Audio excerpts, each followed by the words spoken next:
welcome to our Telethon 2023. Thank you for everyone here in the audience tonight. We are doing this once again. We are live from until 9 o'clock tonight. Here in Falls Church. Here in Falls Church. And we have our audience that is in person. Sorry to tease my online audience, but they're getting some wonderful snacks and food and beverage. Obviously, they're on their way in. Okay, well, we're going to get started. Yeah, let's talk about how this is going to work tonight a little bit. So, we've got Margie Jervis over here with the famous star, Martin the Mouse from Madeline's Christmas. Yes, and she is going to be painting throughout the night. Margie, what are you painting right now? I'm painting a very important thing. This is the phone number for Creative Cauldron. The phone number for Creative Cauldron. So it's 703-436-9948. Diana, come down here for a second. Here is one of our leads from Madeline's Christmas. Diana, how's it going? I want you to help and teach everyone something tonight. Can you do this for me? Okay, let's do, Paige, give me an F chord. Let's see, let's go. F, E, D, is that right? 703. 703. Let's go down to B flat. 436, is that right?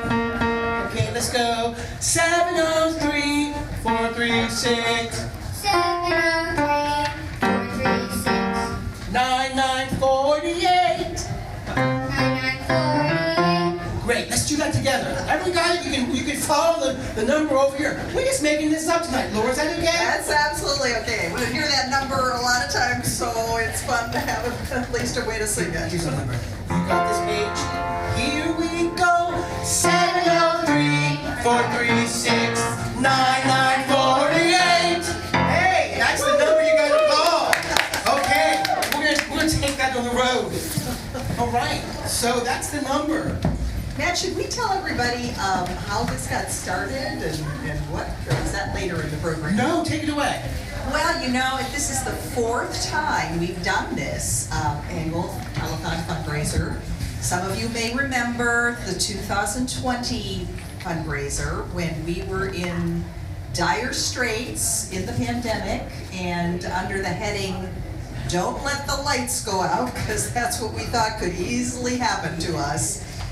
We came up with this idea. We came up with this idea because we had this live streaming equipment that we had gotten and thought, okay, people are in their homes, but maybe we could have some of our artists submit videos and maybe we could safely, I think most of us stayed masked the whole time, but we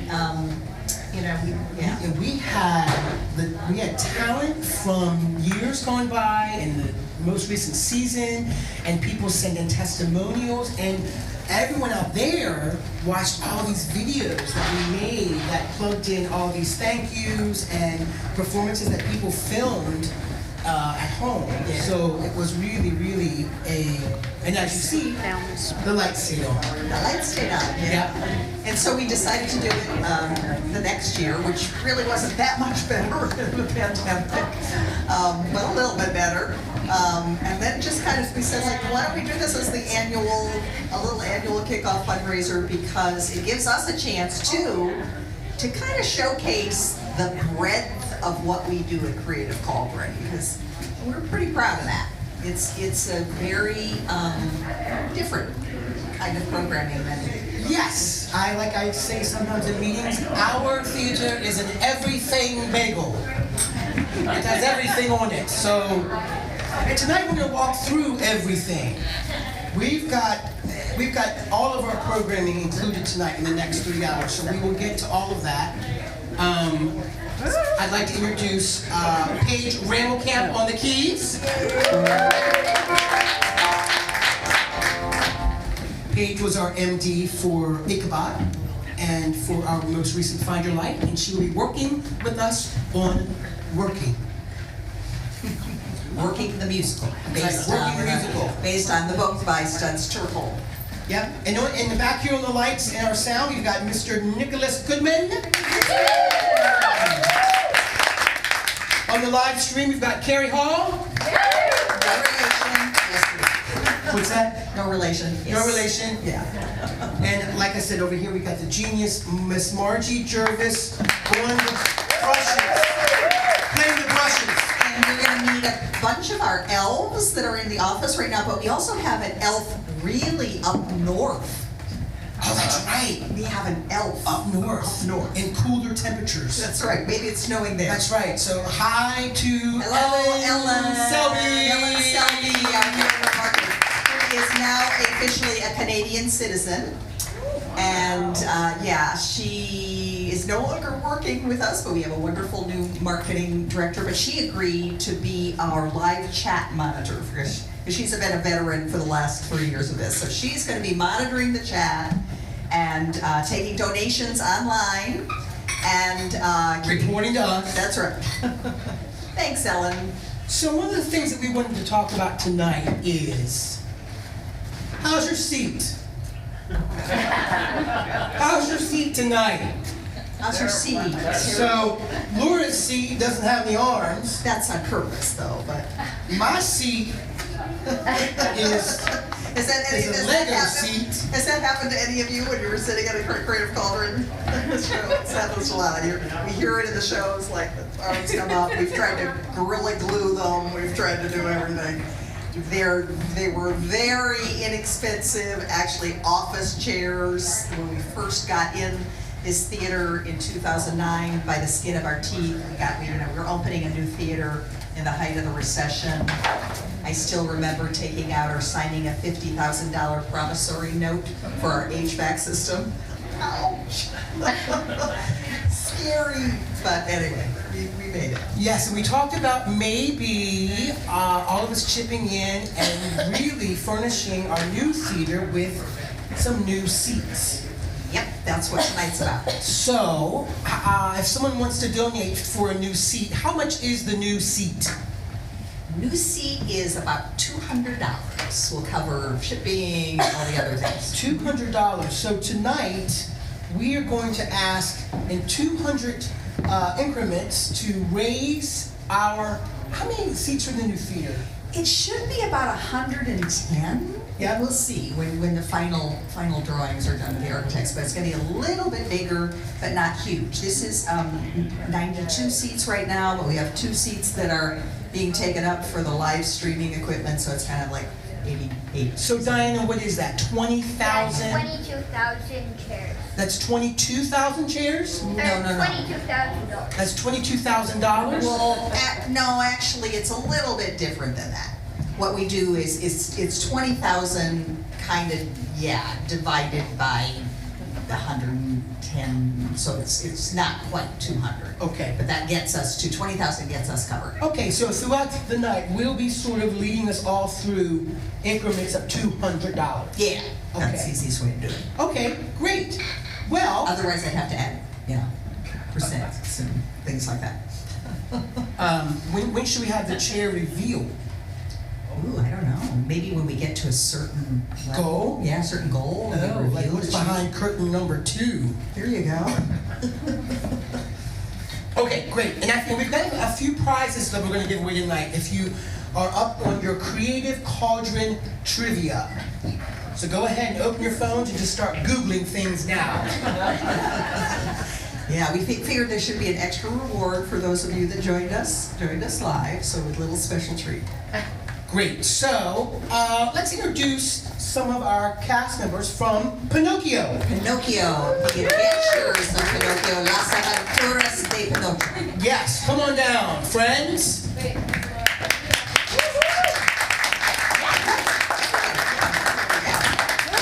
Cast, come on up. Yeah, come on down. Actually, let me make a little more room here for you all. Carrie, you got a good shot of everybody? Okay, go back up here. Yeah. Let's introduce ourselves. Who are you?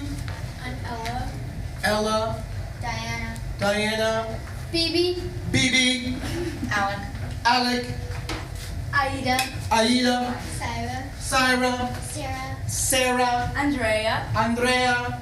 Sophie. Sophie. Give it up for the representation at Pinocchio. So if you know or you don't know, what usually happens with our learning theater is Laura comes up with a wonderful title, an idea to write and create, and we meet for 8 Saturday mornings before we start our evening rehearsals from 10 to noon, and we basically improv a little bit of our scene work to get ideas of where we want to go with our script.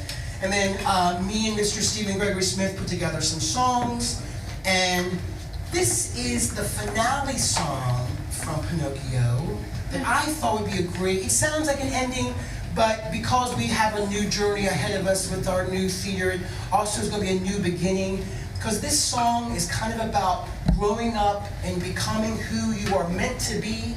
So we're going to start this off tonight with a song called Who You're Meant to Be. And you guys remember the words?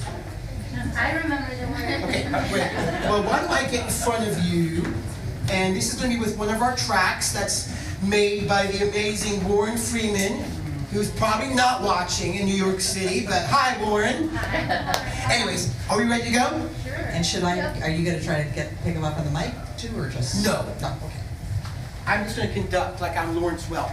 You guys know who Lawrence Welk is? Okay, Nick, take it away.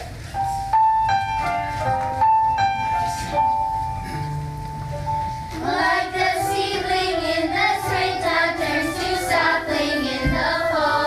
Life begins and then it changes. Listen to us one and all. The story is old yet not forgotten. The moral is known to those who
Stephen's wonderful music. Some of you don't know all of the incredible music that he has written. They've written for our 21, 22 original Learning Theater productions.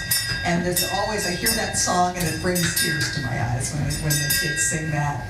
They are so beautiful. They make it such an incredible part of the show. That's right. Thank you guys. Thank you. This was one of the most terrific Learning Theater ensembles in terms of professionalism. Oh my gosh, they really just came up to the plate. Okay, thank you guys. I guess we've got some big action going on here. Elle, come on in. What's happening? And let's introduce the elves. Yes. Hi, I'm Elizabeth, #1 elf. And over here. I'm Sarah, the #2 elf. All right, welcome #1 to #2. What's the news? Well, the news from the office / North Pole is that we have a pledge by the Thiebert family in honor of the Learning Theater to match $1,000 for anything we raise in the next half hour to an hour. So $1,000 from the Thieberts in honor of the Learning Theater. All right, thank you, Peter. I definitely think that last performance is worth $1,000. There you go. There you go. And we should mention that those Elf 1 and Elf 2 actually are our development director, Elizabeth Mead, and our new marketing communications manager, Sarah Snyder, in case you don't know that. Okay, maybe it's time to sing our song one more time. Paige, you with us? Give me an F. Here we go. 703 436 9948. All right, there you go. That's the number to call. We have a challenge. Yes, the Pinocchio production was really special this year. It's been getting like this Learning Theater ensemble, and I have to say, I'm very proud of this idea because we started it how long ago? I mean, I think we started it with like 4 kids when we first got into the space, maybe 2009, 2010. But it gives a really unique opportunity, and I hope kids you would agree to this. They're not in your head, so yeah, good. They do, first of all, they're part of the process of developing the script. A lot of their ideas make their way into the final performance. And they get to do 15 shows, which usually doesn't happen in your school play. I don't know of anything happening around the DMV that's like that. And so they continue to get notes through the whole process. They work with a couple of professional actors who are embedded in the cast. And I think that is what has really created some of the incredible growth. And people have done, how many shows? All right, Sophie, you're one of the veterans. How many shows have you done? 12, yeah. 12 Well, shows. I think I've told Laura this before. I think it'd be really interesting, not to put her on the spot or me on the spot about this idea, but when we get into our new space, it'd be really interesting, a la Into the Woods, to take some of the music from all of our Learning Theater shows, create a show called the Creative Cauldron, where the plot is looking for this magical answer to life on this journey, and doing like our own little collection of all of the songs and stuff that we could do. Okay, I think you got part of the 2024-25 If you send $1,000, no. And speaking of that, Laura, so what's coming up next for the Learning Theater? The Learning Theater is going to do a production of The Princess and the Pea, La Princesa de Guisante? Guisante. Okay. And the reason why I'm speaking in both English and Spanish is one of the things that we have done with the Learning Theater now, since we have our wonderful new artistic associate, Lenny Mendez, who you'll see later. Oh, Lenny! yeah, Lenny! Lenny's at the cheese plate! We've been incorporating more and more Spanish into the productions, yeah. And thanks to Lenny and her efforts, and that's been an extra new challenge for the kids. Plus, it's also part of our Artes para Todos initiative that we'll tell you a little bit about later. But it's really about making this a more welcoming place for Spanish-speaking families. Yeah. So with that, I know we're a little bit early right now, but I see that Juan is here in the house. Ah. Juan, do you want to come down and maybe grace us with a little bit of music? you actually could maybe do one or two more than you had planned if you want. Oh, this wonderful music. This music will fill your soul. Can I tell my story though? How I met Absolutely, we've got till Juan? 9. How I met Juan, because it's really, really fun. Many of you know one of the first things we did when we got into this space is we launched our annual Passport to the World of Music Festival. How many of you have ever gone to a Passport to the World of Music concert? Yeah, absolutely. So in the first years, we were trying, I think I got a big grant, I think, that I wrote for Arts Fairfax or something. And we were trying to kind of go around the globe and literally hit every continent and almost every culture. We did 30 performances. It was wild. But I kept saying, well, we haven't gotten into South America, really. We don't really have any representation. And my gosh, we're in an incredible community that has so many wonderful, wonderful musicians. And I found Juan somehow after going online. And so I'm going like, oh shit, I think, okay, I'm reaching out to him saying, this guy's got probably going like, what kind of weird thing is this? You're asking me about whatever. But now he said, great, we met, he came, and we formed that partnership that has lasted all that time.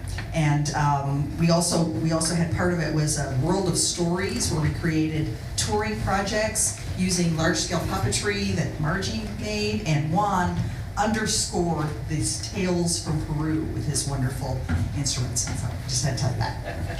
Thank you so much. Woo. All right. Hey, Juan, can I just ask a few questions here? Absolutely. So what is all this? Oh, What are these instruments called? our instruments from the Andes, wind instruments. They are the pipes, which is called zampoñas.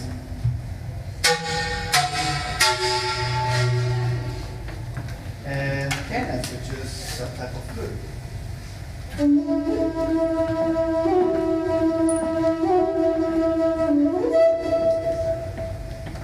Nice.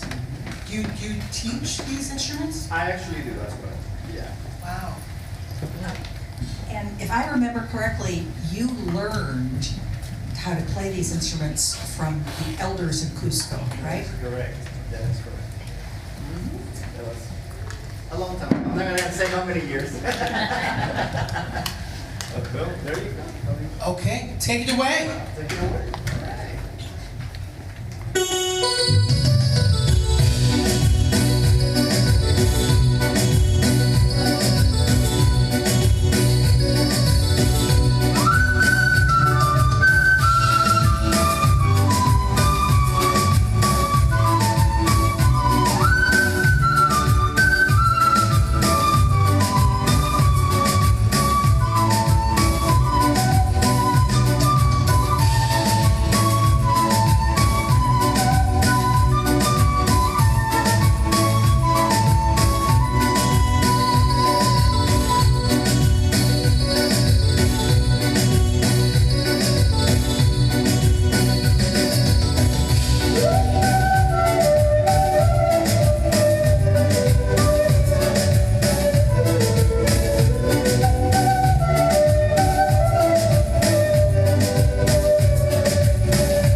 really an honor for me to be here. And as Laura mentioned, we go a long way, a long way.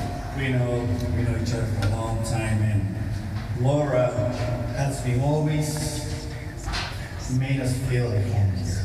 It is absolutely, yeah, an honor to be your friend. It's an honor to be here, absolutely. And to be able to participate and collaborate. Why?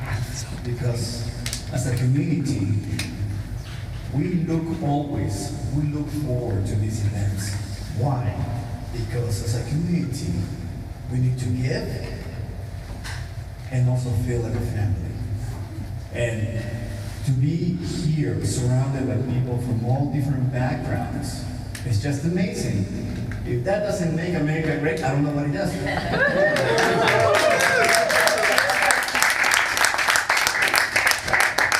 So, well, yeah, I mean, it's been quite the journey and the adventure, and I have no words, really. Since I met Laura, it's been amazingly wonderful to work with her, with Telethon Peru, Passport to the World. Oh, and by the way, Passport to the World, donors are going to get an invitation, if you haven't already, for your concert with your full band, right? Great. On January, I believe it's 8th, right? January 8th, I think, or 7th? I think it's 7, yes. Yeah, okay, 7, sorry. So, Yeah. there. I have a question. Just tell us about that outfit. It's very colorful. Yeah, I was gonna ask that, yeah. Well, I found it on as a Native American representative because I'm Native American from the South. And look at the back. Wow. Yeah, so that's this outfit actually came in this morning. It was like, oh, this is meant to be. I gotta wear it tonight. I was gonna hold it for January, but you know what? No, it is tonight. There's a reason why it showed up at my door today. And it's called joy. Yeah, that's how it is. Yeah, I mean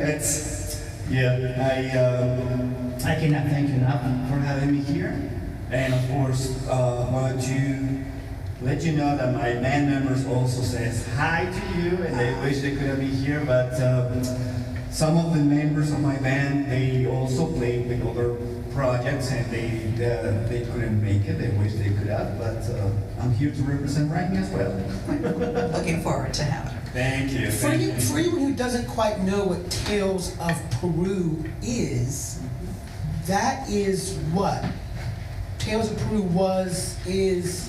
Well, I mentioned when you were out of the room. Oh, I was out. I was collecting $500. No, we created, once again, kind of through this grant that I wrote, we were able to create 3 different touring children's shows that we toured to 21 different schools.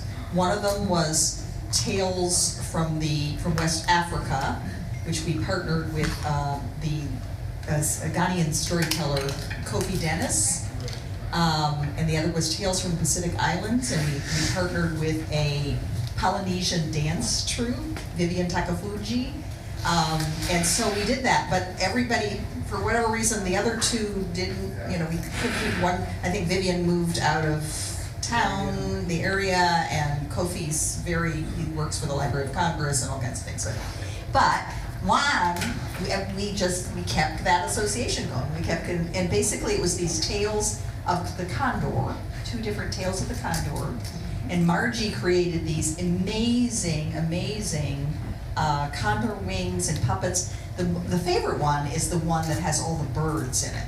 All the birds that are from Lambayeque and along the coast of Peru. Oh my gosh, when our actors are on tour with them, and they go through the audience with these wings and everything, the kids go, whoa! And then there's this thing called the blue-footed booby, and if you don't know, Google it. Because I said, what's a blue-footed booby? And I Googled it, and I looked at this thing, I said, it looks like that bird is dancing.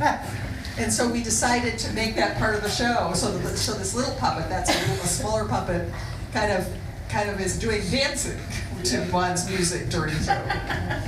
That is great, and you know, what a coincidence, because the actual music that I use for the Blue Flip Booty, it is actually a song that in a region in the Andes is used to present the youth to the new society, so young men and young women can mingle, meet up, and and create the new society. I mean, Oh, it's a mating song. That's what we did in the show. We kept saying instead of saying mating season, we said it's dating season. Yeah, that actually it is. That's the actual song that he used to present the new young men and young women to the society. Yeah, and of course start meeting and dating, Yeah. So how about I play one more song? And I cannot thank enough everyone here and online that support Creative Cauldron and our cause, and working in the arts and also enjoying this wonderful life. Thank you everyone.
Luan, you're back January 7th. Have we already talked about that, Laura? We just talked about it. So- When we dangled something, we said that donors, people who donate in this New Home, New Horizons campaign are gonna be invited to the concert that day.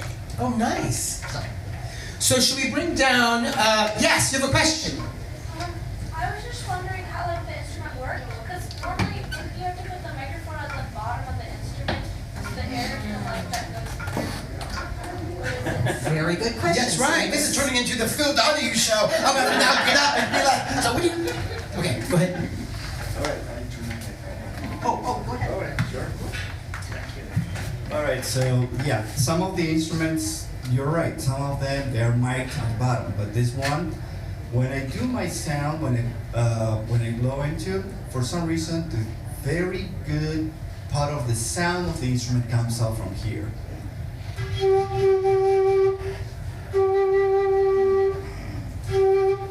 Same thing with the pipes. The pipes actually, I have to blow down because the bottom is covered. So it's like a bouncing effect. So I have to blow down and the sound comes out here at the top.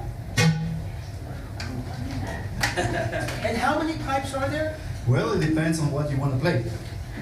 You can have this, it's like 8 and 7 pipes.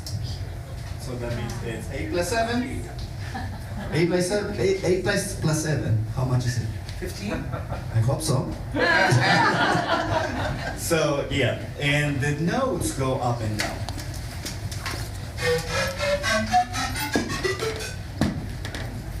There are some pipes that are just one row and you play like a piano, kind of, you know, up and down. Yeah. It depends on the style. And there are different sizes too, right? You've got, like, you had that grandfather that you use on tour, it's like,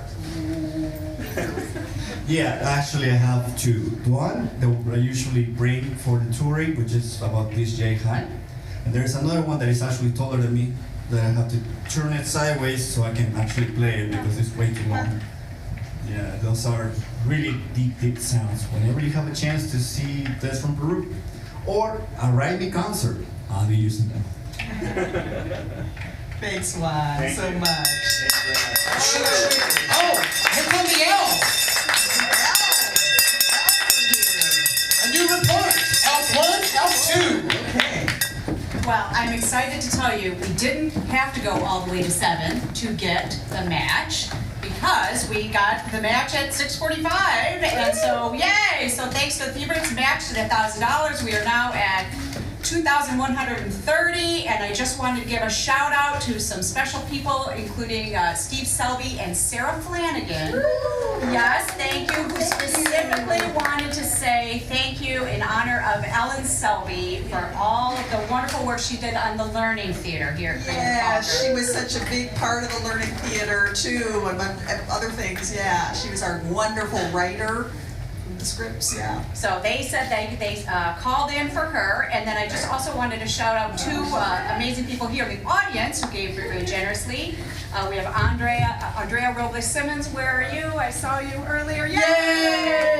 Andrea is a member of our board of directors, and her daughters were also learning theater and musical theater kids, and so she gave a very generous donation, and also a generous donation by the one and only Barbara Bear. Yay!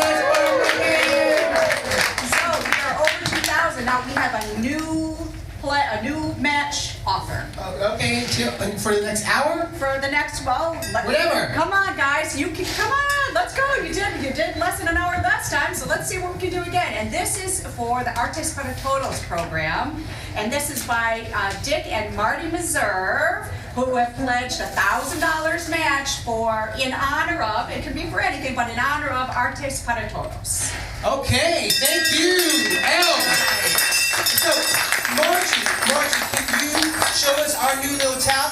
Yes, thank you, Nicholas. That's what we do. This is the magic sound. This is what happens every time. Go, Nick. So we are now at just a little over $2,000. That used to be Margie Jervis. And now it is the lion from Madeline's Christmas.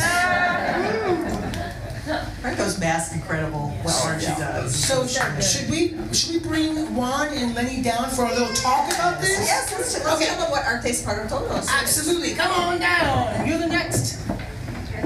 Destined. There you go. Mine too. You take my mic.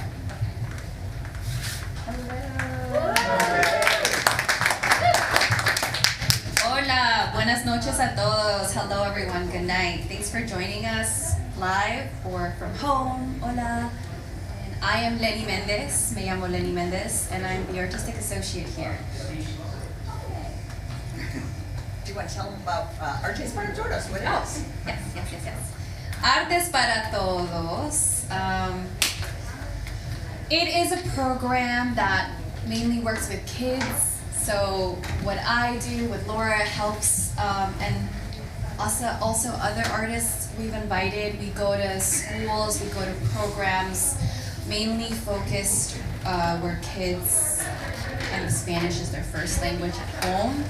And we work on everything. We work on art, we work on theater, we work on movement, we work on music, we work on dance, and we're just kind of introducing this art form to them, whereas they wouldn't get it perhaps at school, or they would have to pay to be part of a program. We are offering it to them completely free, and we have gone so far as to put up productions fully with costumes, with music by Juan, just props and everything, all that they created themselves, or we've adapted for them to shine in the production.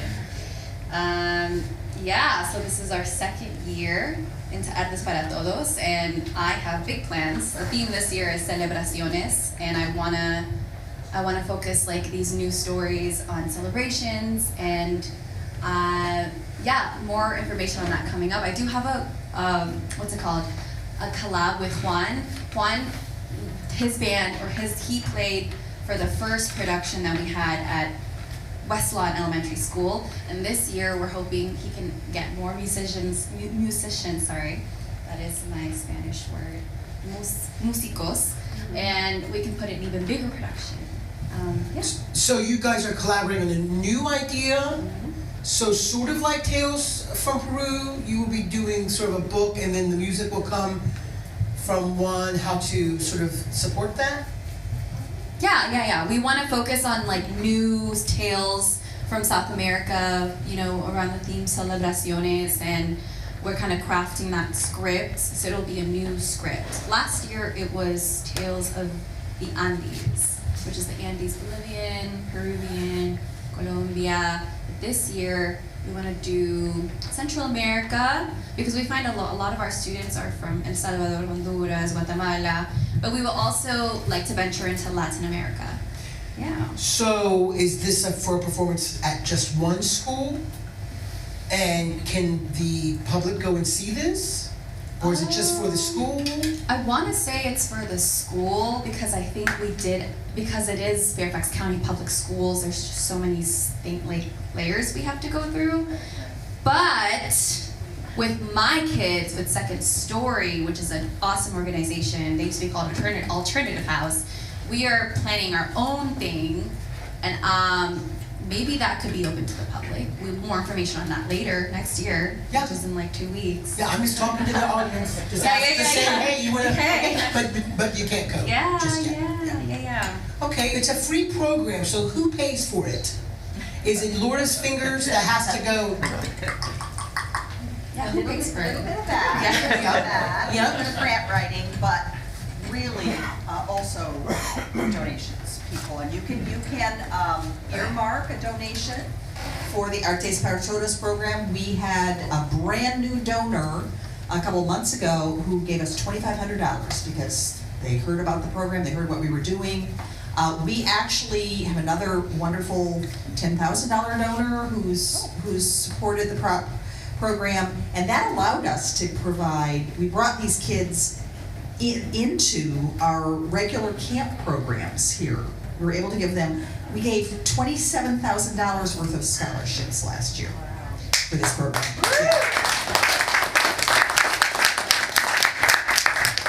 And it was great. It was really magical to watch, you know.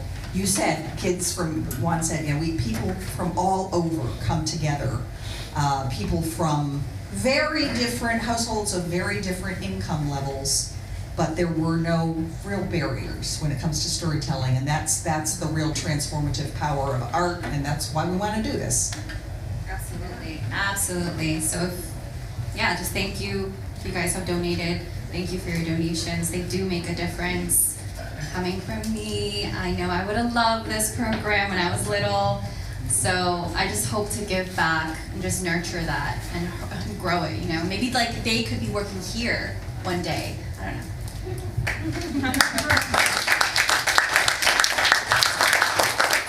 So, Lenny, what are you starring in currently? Currently? Oh, I'm... Talk about you for a second. Yeah. I'm starring as the cook, Mrs. Murphy, in Madeline's Christmas. Who has seen Madeline's Christmas? Woo! What, you have? You have? Will do, soon, next week. Yeah, come see Madeline's Christmas. Super cute. Yes, and coming up here, I'm gonna be part of Laura's, she's directing a show called Chicks in Heaven that's written by Carol.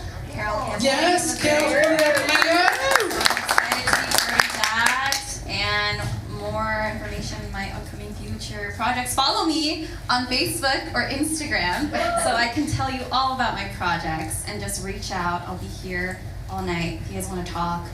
I would love to tell you more information about the work that we do. Sí, eso es todo. ¿Alguna otra pregunta? Cualquier. Any other Okay. questions? Any questions for Lenny? All right. Well, thank you, Lenny. Yeah, thank you. Okay. Let's sing our phone number one more time, Paige. Give me that F. 703-443-994. Did I say that wrong?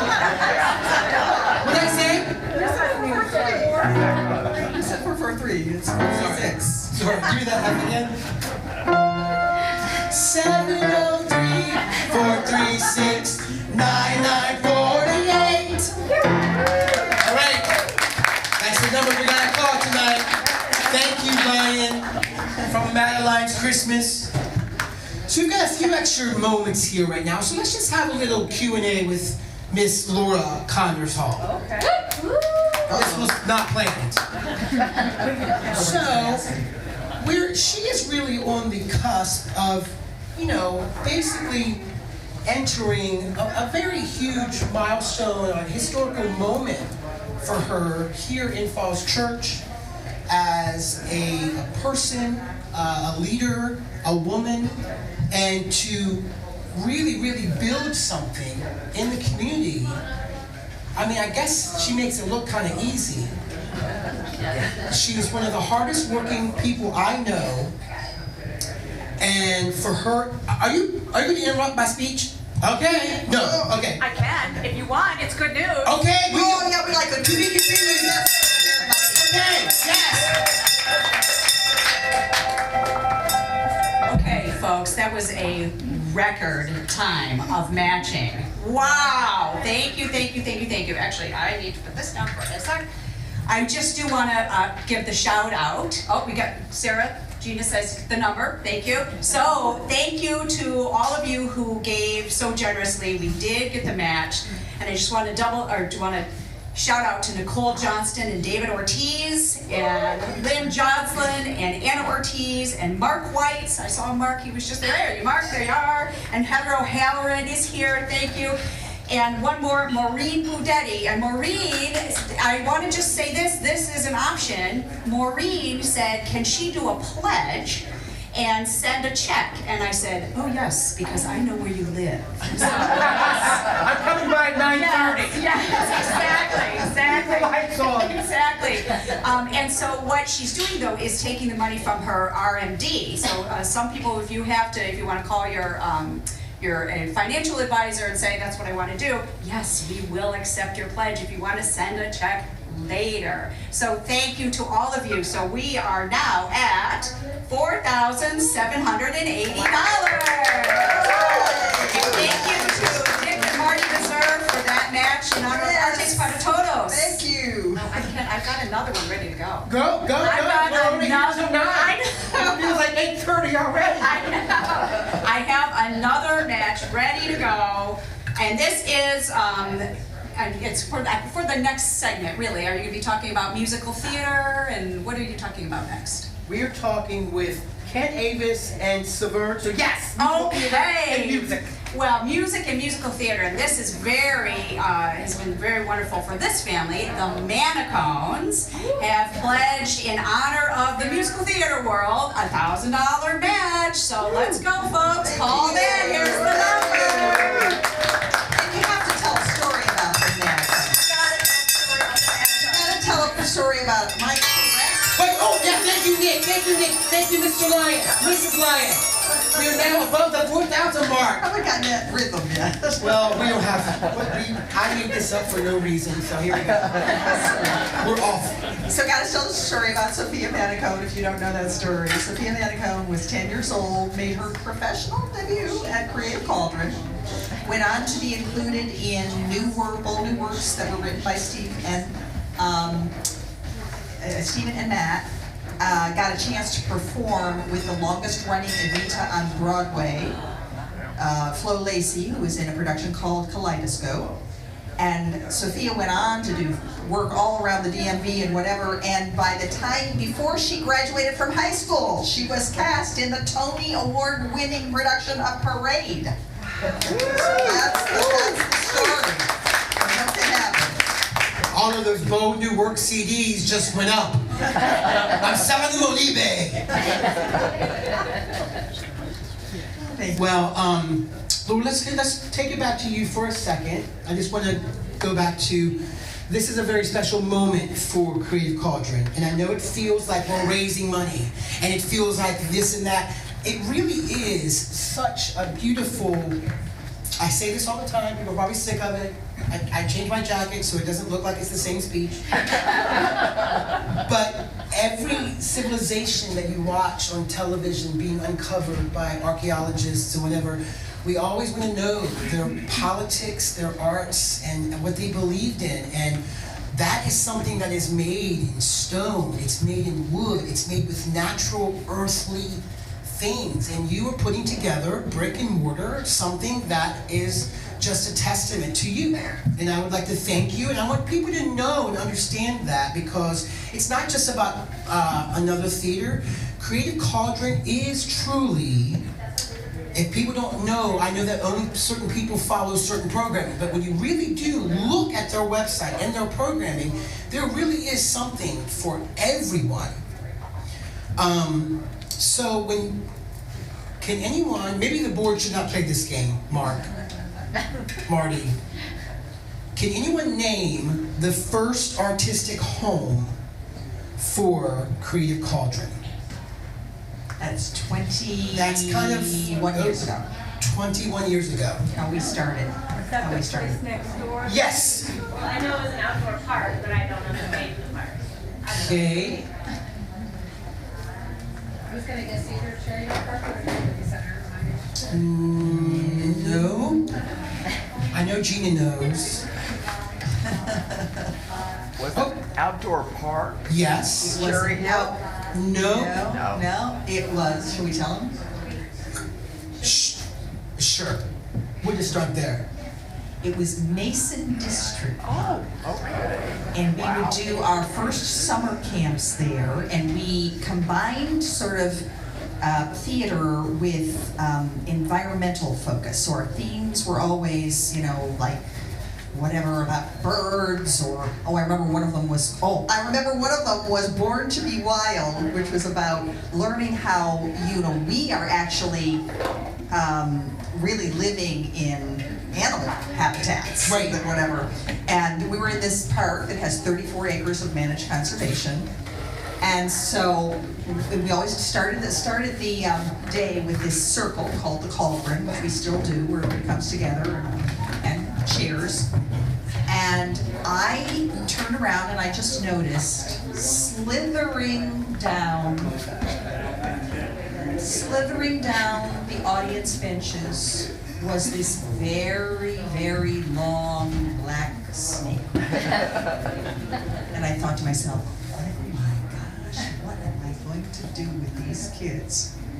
But before it got too far, and there was like pandemonium and everything, I said to them, I said, you know, we've been studying, this whole week we've been learning about all these wonderful animals and that live amongst us, and we're really in their home, right in this park. You know, we've been talking about that. So I have to tell you, we have a special visitor. And sure enough, you know, but we don't want to upset them. So I want to make sure no one screams and no one does anything, but we're just going to go quietly and move to another place in the park. I can't remember where. So so on the count of 3, I'm going to let you turn around so you can see this visitor, but you have to promise not to scream. And sure enough, they did. They turned around and they're like, oh, there's a snake. Now, meanwhile, just prior to this, I did think I had heard a scream, and I couldn't figure out where it was from. Matt! Snake! Matt had gone up to the restroom and basically had encountered the snake, and as he said in his words, screamed like a girl. Those were our first years. Yeah, after Laura saw my animal spirit. All right, Laura, let's have a seat here. So we're just going to talk about seats tonight because we're here to purchase seats for the new theater. And I just wanted to show you where Laura started. This was Laura's first seat. We were on a bench. That's right, we were on a bench. We were on a bench, and you called me. I called you. Smartest thing I ever did. On my landline. Is that a landline then? Yeah. You called me and you said I have that cell you... phones because I started Creative Cauldron on my cell phone because of business. Okay. And you called me and you were looking for someone to come and teach music without any... I didn't have an instrument to bring. There was no keyboard. Just dirt and rocks. And I drove to George Mason District Park and thought, it's kind of weird. We'll see, I'm kind of weird. We got songs, I guess, in the car with no keyboard. And we sat down on this bench in the park. And the theater was down there. And I, with you, put together these little camps with music. Now, I did bring my boombox and use some Cirque du Soleil tracks, which I kind of stole from Oren's ideas. Yeah. Now, what I remember about that, and you were recommended to me by somebody at the West End Dinner Theater that I knew, because I was looking forward to, oh, I should call this guy. But I sat down with you, and I had kind of a funky idea of what we should do with camp, this idea of combining, you know, drama and stories with environmental focus. It's pretty weird. And I was looking, I didn't want to do, you know, what everybody does with kids, like, oh, you have to do this play, or you have to do Shakespeare, and whatever. I wanted to try to see if we could really do a creative collaboration between different artists, between musicians and dancers and whatever. And man, we sat down together and you really got it. You really understood that out-of-the-box idea. Don't just do what everybody else is doing traditionally in theater. Do that, and that was it. That was it. Smartest hire I ever made. Anyway, so tonight, thank you. So this was Laura's first seat, and once again tonight we're going to, what number should we get to when we unveil our new seats? Well, what, somebody's got an idea for me. 10,000. 10,000? Okay, that's a good number, so we'll wait till 10,000 and we'll show the new seat. Yeah. Okay, cool. So, I'll just want to pull that, this is from Matt on Christmas bench. Is Mr. Ken Avis in the house? Is Mr. Ken Avis in the house yet? He's out there somewhere. Oh, Mr. Ken Avis. I just know that he's got to set up some stuff, and I was going to let him know that if he wanted to set up while we were chatting, he definitely could. Cool. Why don't you make a big make a big entrance. Drum The roll. chorus. One and only, the incredible. Yes! The one! The only!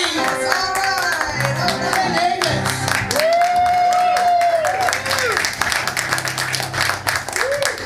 Can you need to plug into something and all that, Jazz?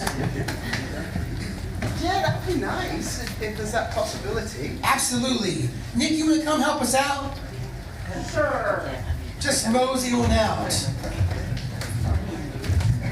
So Ken, you are also the brains of the curating of the Passport to the World series. Another very, very smart decision I made. Very smart.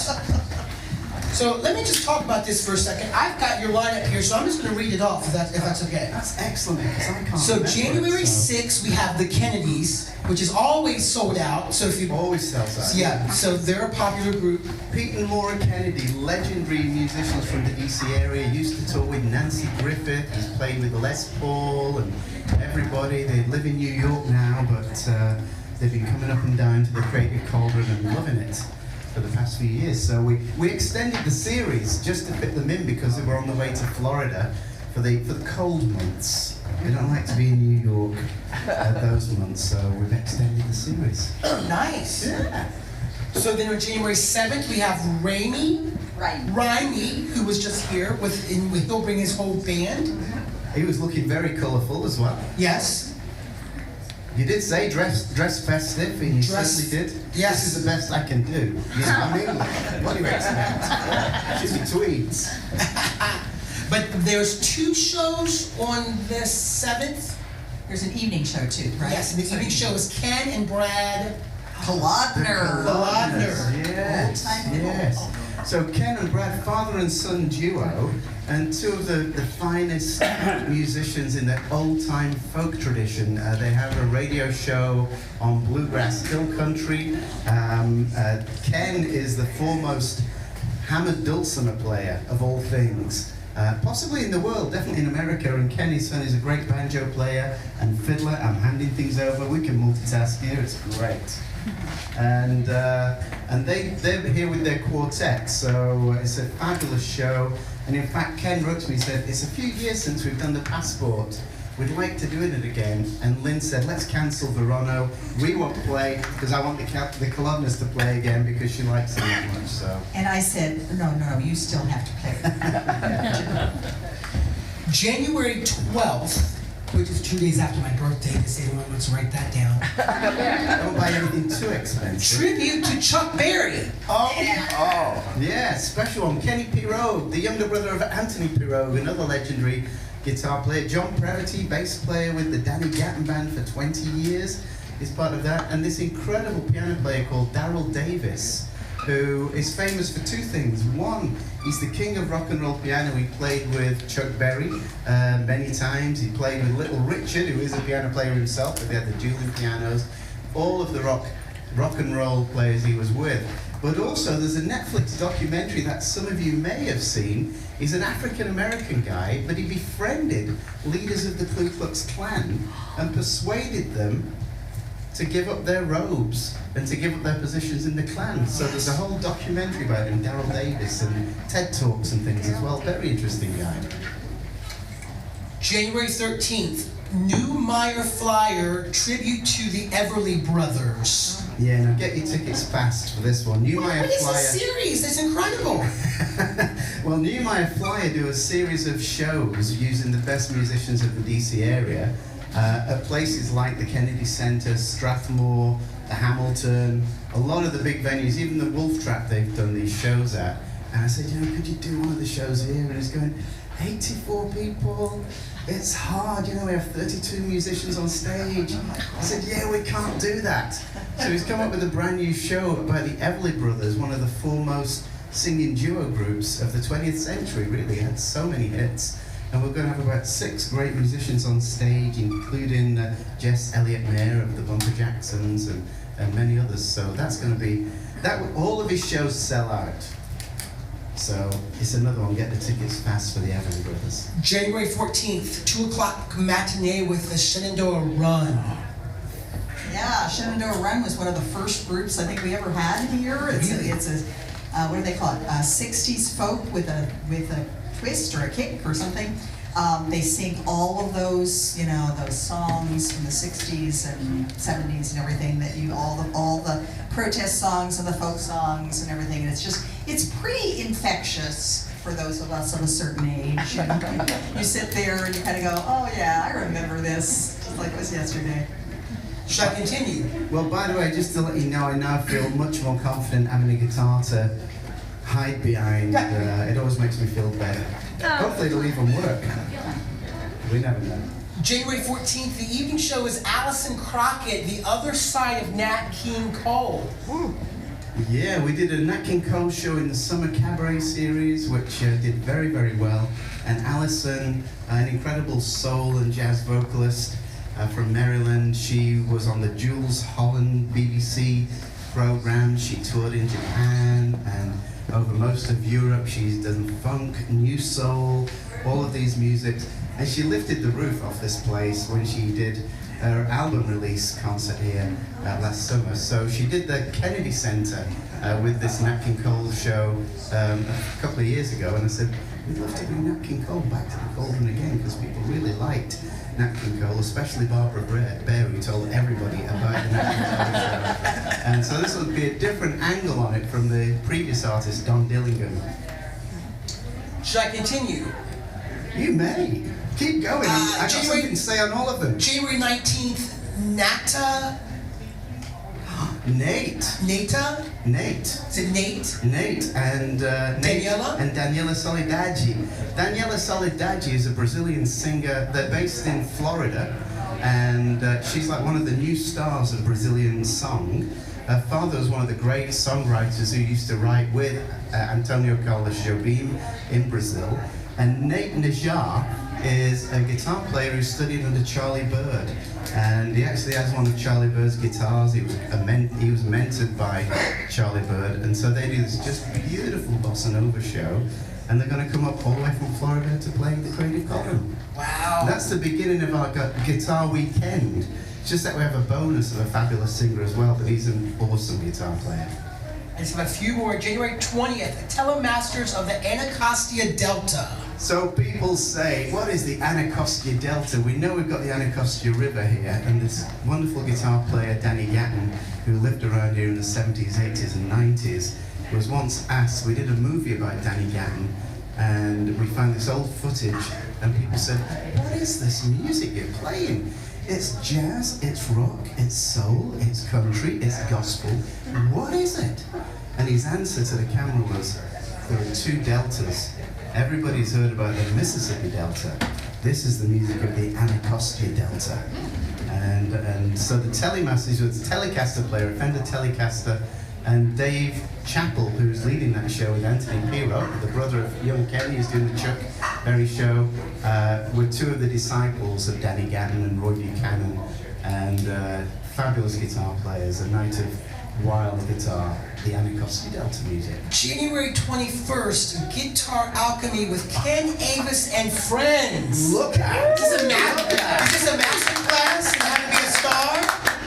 So I started this thinking, let's do Delta acoustic blues slide guitar, but I decided let's do Exotica, guitar Exotica. And so we have this incredible pedal steel guitar player called Susan Alcorn come in, and she used to be the pedal steel player with the band Asleep at the Wheel, which was one of the biggest music artists. Wow, yeah. So I'm adding her and a great guitarist and songwriter from Baltimore, who's going to join us there. And I'm just looking around for another fourth exotic performer, and we'll do music in the round. We'll share odd guitar sounds. I'm thinking of playing fretless guitar, which is doesn't come much more exotic than a guitar with no frets. But I'll practice a bit before January. We'll get it spot on. That's your new album, Fretless. Fretless, fancy free. January 21st, the Guitar Renegades. Well, some of these guitarists you've seen before at the Passport, where Christian Perez was the guitar player with Project La Cria. He's a master's in classical guitar and jazz performance from George Mason. We also have Jan Knutson, who played here with the great guitars with Steve Abshire and Steve Herberman. I always call him the Three Steves, even though his name was Jan. He's never forgiven me for that, but he's coming back in January. And then two more new fabulous guitar players. Connor, who is a gypsy jazz player, played with the Hot Club of Baltimore here last year. Very handsome young man. All the women were going squiggly for him. And who's the last one? Parker Spears. Parker Spears. So all four of these have been artists in residence at the Strathmore, which is like a one-year program for really talented young professional musician, 6 musicians a year, and all four of these musicians won that position through audition, and they're all in the area. They're going to play together as a band with no drummer, no bass player, 4 guitars all the time. Wow. It's going to be wild. January 26th, DC Women in Music Weekend, Celtic Traditions. Yeah, so this is the thing we started to do last year to help us market. We grouped every weekend. We had a Latin weekend, we had a women weekend, and I think it was very successful, and so we said, let's do this again. And so Iona is a band who I think you brought on, I think it was 2014. Yeah, is it that long ago? Yeah, I actually brought them in. They're phenomenal. They play Celtic music, but really from the entire Celtic diaspora is the way I put it, because they do, Quebecois. Music from the Isle of Man. They do that. Does anybody know where the Isle of Man is? Has anyone been to the Isle of Man? Well, we'll take you there in January with Iona. January 27th, Wicked Sycamore. This is a 3-woman, I nearly said 4-woman, it's a 3-woman bluegrass, folk, Americana roots band. They're awesome. They kind of picked up about 3 years ago. Got together, they all do vocals, they're all multi-instrumentalists, and they've been playing all of the major bluegrass and folk festivals up and down the East Coast ever since. So they're really dynamic. Great band. January 28th is down my alley. Jess Elliott presents a tribute to Patsy Cline. Well, the last time she did that, it was totally sold out. It was like oversold. Yeah. That was a few years. She's been doing this tribute. She does an annual tribute every year. With it being annual, she thought she'd do it every year. And this is the 7th annual Patsy Cline show. And again, David Chappell, the great guitar player, who's on the Anacostia Delta show, is going to be part of that, and John Brevity. So it'll be a big one. Lots of voices, lots of harmonies. And then February 2nd, Sean Healy's Celtic Experience. Sean Healy, this Friday night, he's playing the main stage of Strathmore. 1,400 seat, he's got 20 tickets left to sell, if you'd like to see him there. And he's bringing his band. He's been doing our Burns Night specials when we have whiskey and haggis, both kinds of haggis. We have vegetarian haggis and real haggis because we're very broad-minded. And who wants to eat? Oh, no. And even though we're going to be missing Burns Night, we might have a bit of Burns Night. But the show he's doing this Fridays is Celtic Christmas. And so we might do a little bit of Celtic holiday music in there as well. An amazing fiddler, an American fiddle champion, and his musical partner Kevin is an all-Ireland singing champion. They're both from Falls Church, strangely enough, but there you go. Wow. And then finally, Kilts are optional that night, by the way. oh, finally, February 3rd, we have the world closing party with Verano. And Lynn couldn't be with us tonight. Poor old Lynn is in bed at the moment. We did 2-3 hour shows this weekend, and she was beginning to feel under the weather a little bit, and she's now in bed sipping ginger and turmeric tea. And I said, do you want me to bring you some food before I leave for the Cauldron? Do you want me to bring you something after? I don't want to eat, I just want to sleep. so she said, you can go do the Cauldron on your own. Shock them, surprise them. So you don't get the beautiful voice of Lynn Verano tonight, but you can come back in February for that. So just to, once again, just to point out to everyone who's watching, all the programming that happens at Creative Cauldron, the schedule is just really, really tight, all the time.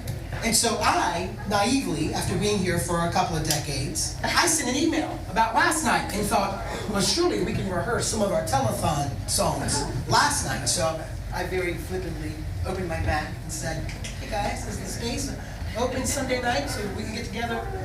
Nope, sorry, we're booked. And I was like, oh my gosh. So what you're seeing tonight is just genuine, open, non-rehearsed, unscripted musicians and talent. So thank you, Ken, for being here tonight. How many are you going to do? How many do you want me to do? Well, we're running 7 minutes ahead of time. So you want to do two? Two, yeah. Three? Two? All right, why don't we grab a Diet Coke? I improvise a lot, so, you know, might be one. Take it away. Is this working? Is there any monitor for me at all, or should I go? I'll go acoustic, don't worry. Are you getting signal there? I am. Enough? I don't know. I can give you more.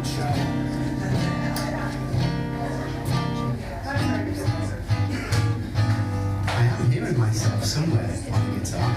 So I mentioned that. Did I mention we were doing a show last week at Blues Alley with Susan Alicorn, the pedal steel player, and we had a special guest on that show. We had Senator Tim Kaine playing with us, and he's a guy. Yeah, he's a nice fella. He's a nice bloke.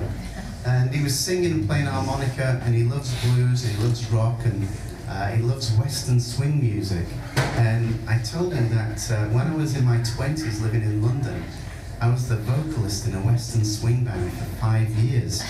And some people may go, what is Western swing? And the first time I ever heard Western swing in London, when I went for an audition for this band, I heard these musicians with pedal steels and fiddles, but they were doing jazz.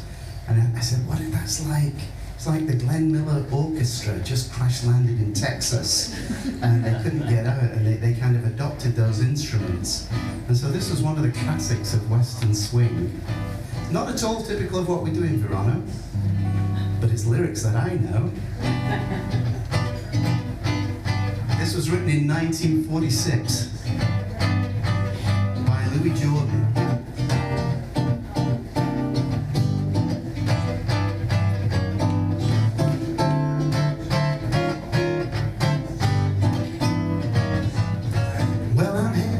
Station with a pack on my back, tired of transportation in the back of a hack.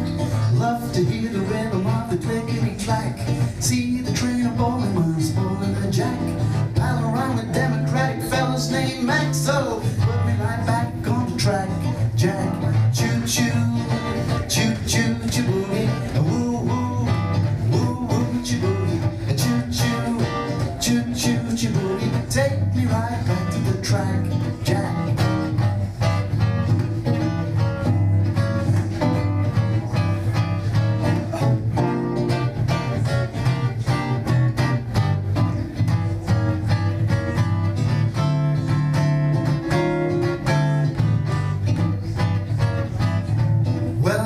My destination, but alas, I look like I need some compensation to get back and look black. Take a morning paper from the top of the stack.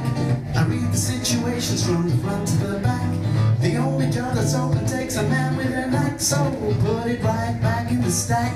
Jack, choo choo, choo choo choo boogie, woo woo, woo woo choo boogie, choo choo, choo choo choo boogie. Take me right back to the track. In the key of G, you want to do a solo? Oh yeah.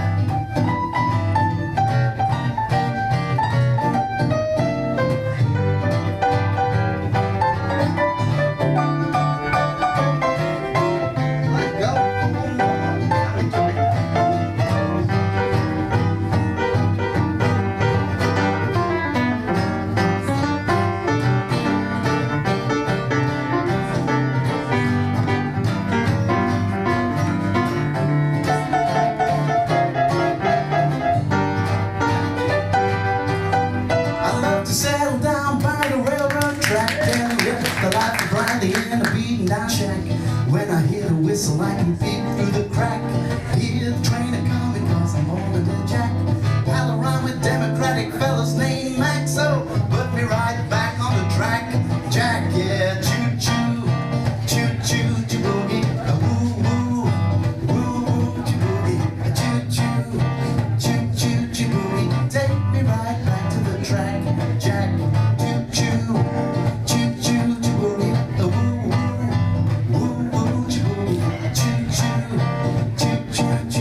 similar vein, one of the songs that I usually get to perform one song when we do the Verona shows. And sometimes I don't perform that one song and people say, Ken, do Bad Boy. It's not at all festive, but it's a song I love to do. It's a British blues written by Eric Clapton of all people.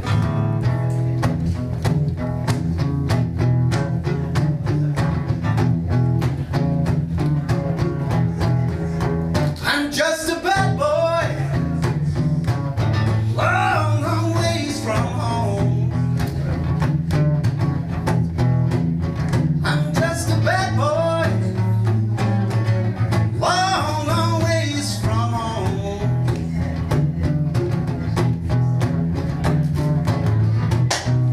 I don't need nobody. I don't need nobody. I don't need nobody when I'm getting gone. I'm just a bad boy. Here at the Creative Cauldron Telethon. Dial 703-436-9948. Send your money on.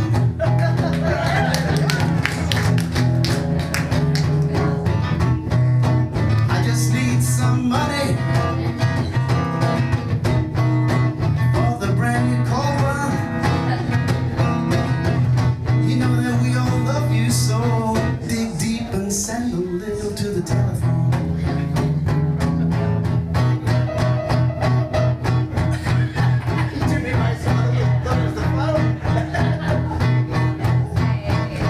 I'm not the cat that scratches, I'm not the dog that barks. Girl, if you need a box of matches, I'm gonna be your light. I'm just a bad boy, long ways from home. Sometimes I make kids cry when I sing this song. I don't need nobody. I don't need nobody. I don't need nobody when I'm gone. Should we do another one?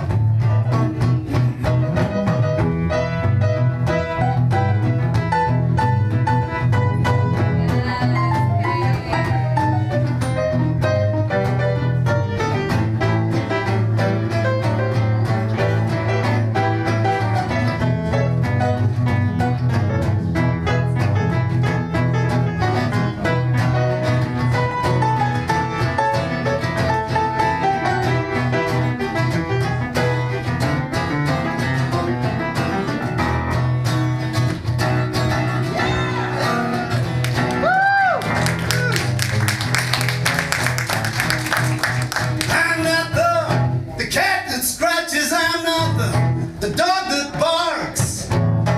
Girl, if you need a box of matches, I'm gonna be your light bulb. I'm just a bad boy. Long, long ways from home. In a false church, long way from Liverpool. I don't need nobody, but the Cauldron needs some money. I don't need nobody when I'm gone. Don't need nobody, I'm just a bad boy. I can see there's lots of bad boys here tonight, and a few wild, wild women. And if you're wild enough, you'll sing this with me. You'll go, I'm a bad boy, I'm a bad boy. I'm a bad boy. I'm a bad boy. I'm a bad boy. I'm a bad boy. I'm a bad boy. I'm a bad boy. I'm a bad boy. I'm a bad boy. I'm a bad boy. I'm a bad boy. I'm a bad boy. I'm a bad boy.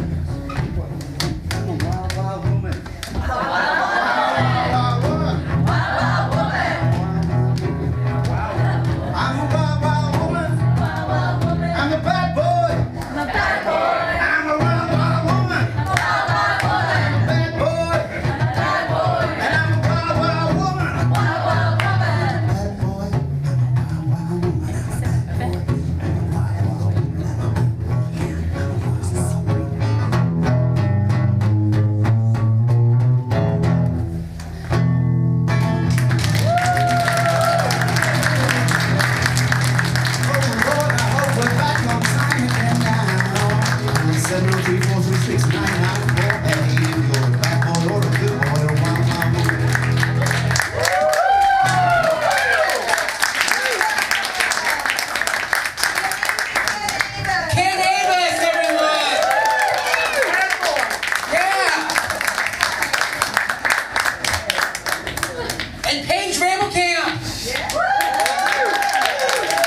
starts jamming. All right, everyone. So, what's up next? Who here? Maybe the board shouldn't answer again. The first question I would ask was supposed to be like a prize thing, but I'm not going to tell you it was, but it was. Margie, come on down. Look at this outfit. That's a combination outfit I there. love it. And she is the spirit of the holidays. She's the spirit of the holidays, our new children's show. I love Just that. kidding. Who here, maybe the board should not answer again, because I know that you guys know a lot of information. Who here knows the first show that was produced here on Maple Avenue? Actually, it's our first show. Our first show. I realized, yeah. King of Pizza. King of Pizza! Yes! It was the King of Pizza. What happened to that show? It's a beautiful show. Yeah, let's just do that again. I thought you guys were in the military. I mean, that was my first time I'd seen you, and Stephen particularly. I thought, what? He's off duty tonight and comes and acts because he worked in the military. Steven did? Yeah. John, you're going to win the new Matt Connor Frost album.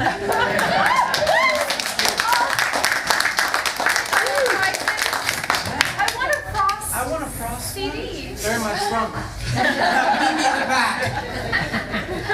Does anybody know what that is? Matt Connor has created four For four holiday albums that he's done with basically just piano music. They're all lovely. They all have titles like Snow and Winter and Wet. What's it? Well, the Tyra Banks interview is this. The first album was called Winter, and there was a brand new original track called Snow. The second album was called Snow, and there was an original track called Icicle.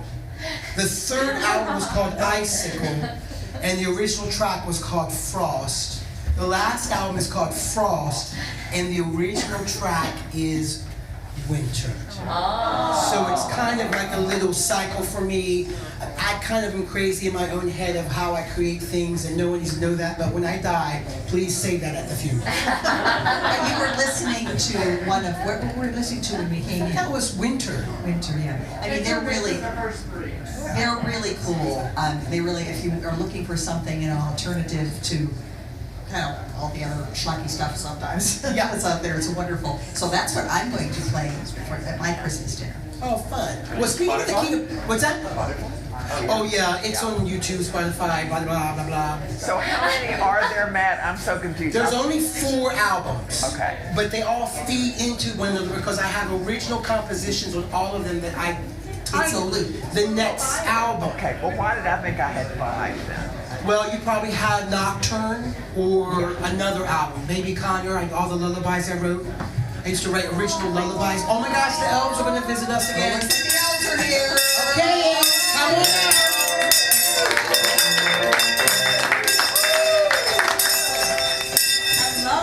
Hello. So I want to announce that the Manicones, thank you to the Manicones for their $1,000. It was matched, actually, by one person, Holly Hassett. Oh my gosh!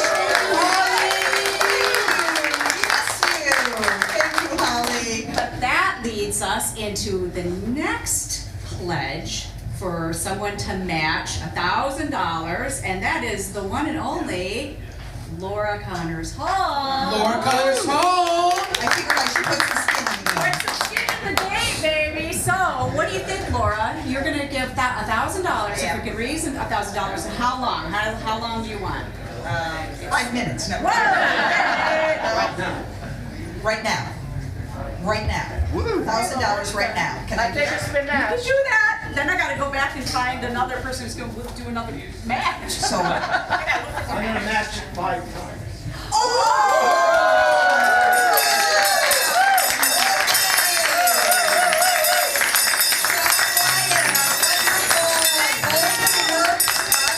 Sponsored all of our bold new works who believed in that, believed in new works, Matt and Stevens' works, and went on to do 3 other original premieres. Now we're focusing on works by women. Thank you, John. That you have been a rock. I'm gonna have to go do some math. I'll see you. Okay, go back to the math. She's gonna come back to the math. Christmas, holiday spirit. To know where to go. Child. John, I'm gonna thank you because, you probably already know this. I know you're smarter than me, and I was, going to public schools in Virginia. I'm indicted. But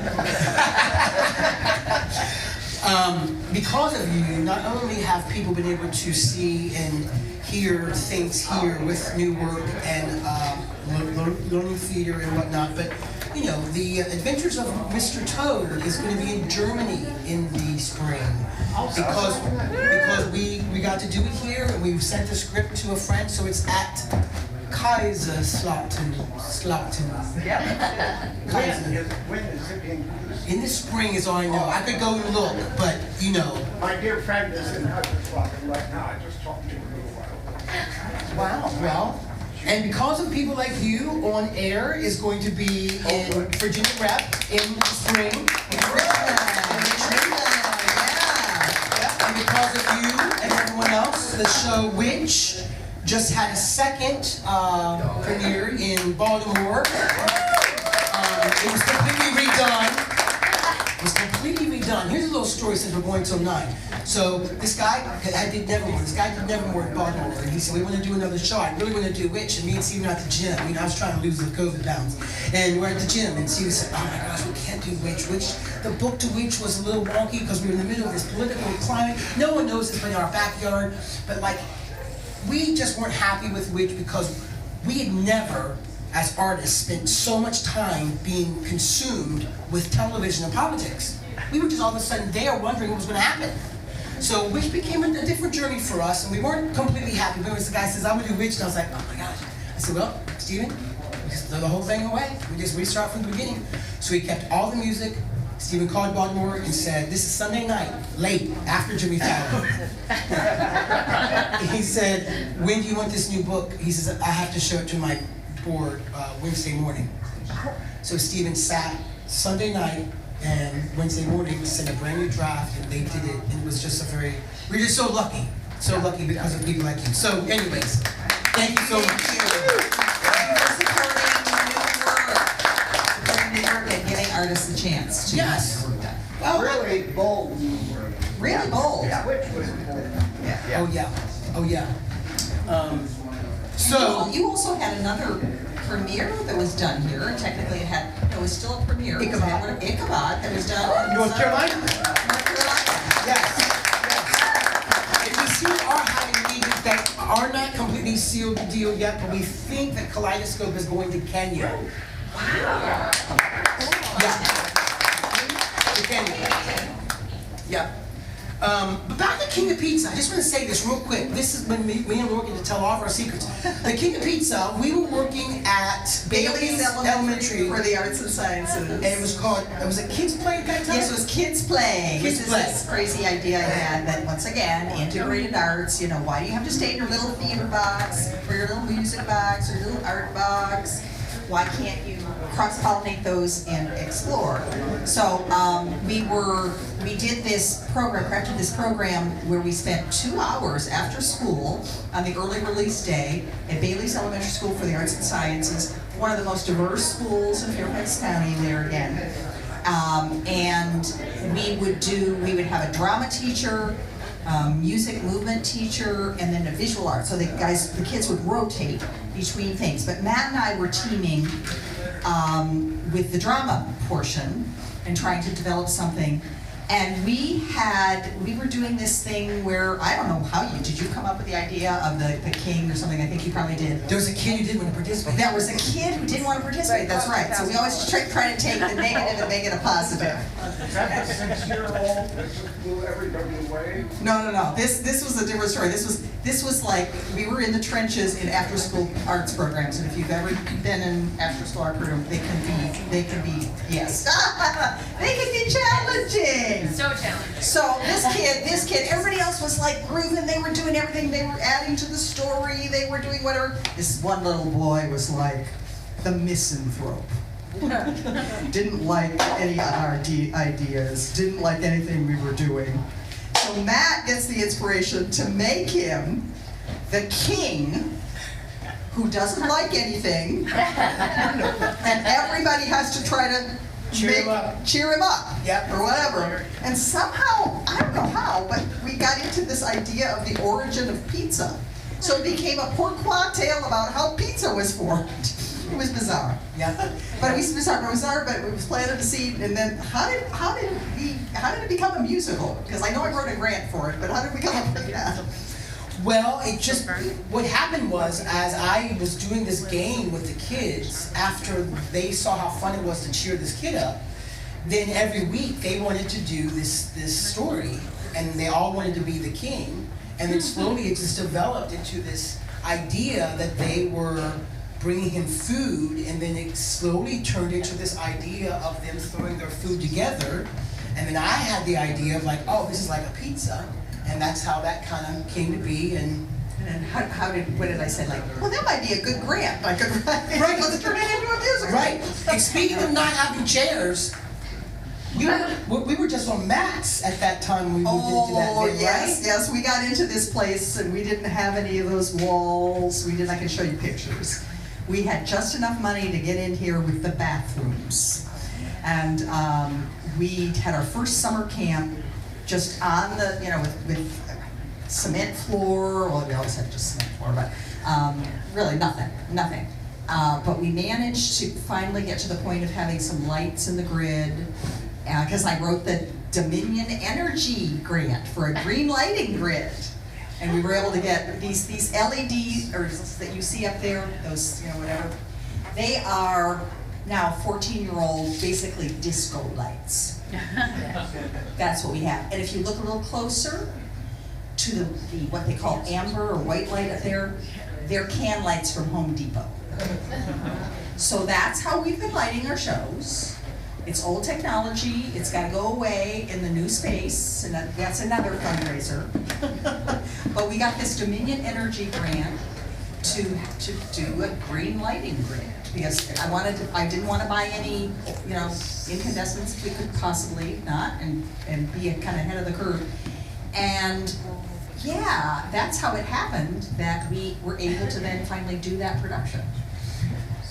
Speaking of productions, we have a guest here tonight who's been a part of Charlotte's Web and also was in our Beauty and the Beast and is here to perform tonight. Severn, are you ready to go? Please welcome Severn Groove.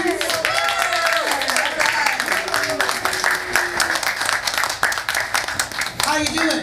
Doing great. How's everybody else? We are good. Good. Let's do some singing.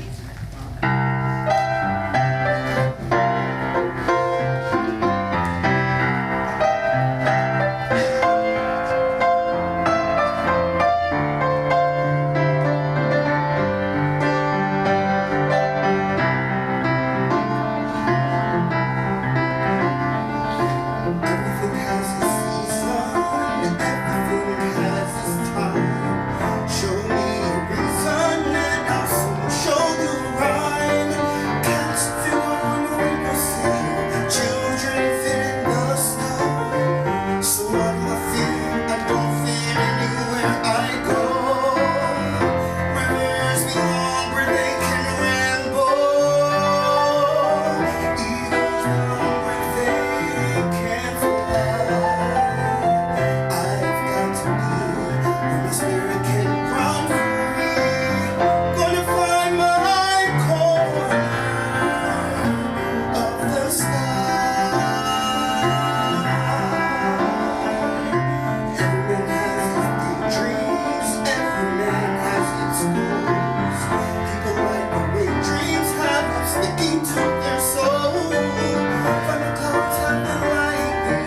Nightingales have their song. And don't you see how all my life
remind everyone right now that what's coming up for the holiday cabarets. I'm going to go down those lists so we can talk about that. December 5th. Tomorrow. Stephen Carter Hicks is going to be here. And if you haven't heard Stephen Carter Hicks performed in Cats on Broadway and all kinds of Beauty and the Beast. Okay. Stephen Carter Hicks has this unbelievable resounding baritone, right? And just a voice from God, and he has done, I did a holiday cabaret a year ago and did a summer cabaret that I think some of you have heard. And everybody that goes out of a Stephen Carter Hicks cabaret goes, whoa. Who's that tell me? December 11th, Alan Naylor. Alan will get the keys. That won us our first Helen Hayes Award. Yeah. For Jacques Brel. Yes. Numerous times in numerous productions, but he was in Monsters of the Villa Diodati. He was the Scarecrow in our Wizard of Oz. Ruthless. That was fun. Yes, in drag at Ruthless, and has done a bazillion concerts and cabarets. December 12th, Ricky Drummond and Rebecca Ballinger. The team from, well, Ricky was in our Christmas Angel last year, but then Ricky and Rebecca were both in Audrey the New Musical last year, and they were phenomenal. They had such spark and fun together that we had them do a cabaret, I think that summer, and then maybe another one. They're just a hoot. They are really a hoot. They put together this, if you want to laugh, come to that cabaret. That's what I'm going to say. Yeah, she's like a comedian that does like a stand-up. She does do stand-up. Yeah. December 13th is Jessie Shaw. Jessie Shaw, yes. You may not know Jessie, but Jessie has been with us as a dance teacher. She's a professional dancer since, some of our MT Music Theater Ensemble people because she participated in our musical theater showcase last spring. But she's been teaching at our summer camps and doing everything. And she's also a performer. She's a professional dancer, but she did a production out in Cherry Hill Park during the pandemic. She did a production of Daddy Longlegs where she was in the leading role in that. Yep, I think she's going to be moving a little bit in the cabaret, as much as she can in the space after the chairs and tables come up. December 18th is Susan Derry. The one and only. She needs no introduction. December 19th is Erin Granfield. Another person who needs no introduction. And a lot of shows here, but other shows all over. And then December 20th, Spiros. Oh, you would make me do that without looking at it. Vasilis. That's close enough. Now, this is going to be apologies to anybody that's Greek. This is going to be a fascinating night of Greek music. Greek music and culture, if I know anything about what happens when Greek people get together. Yes. So I'm going to... Are we ready? Oh, no! Are we done yet?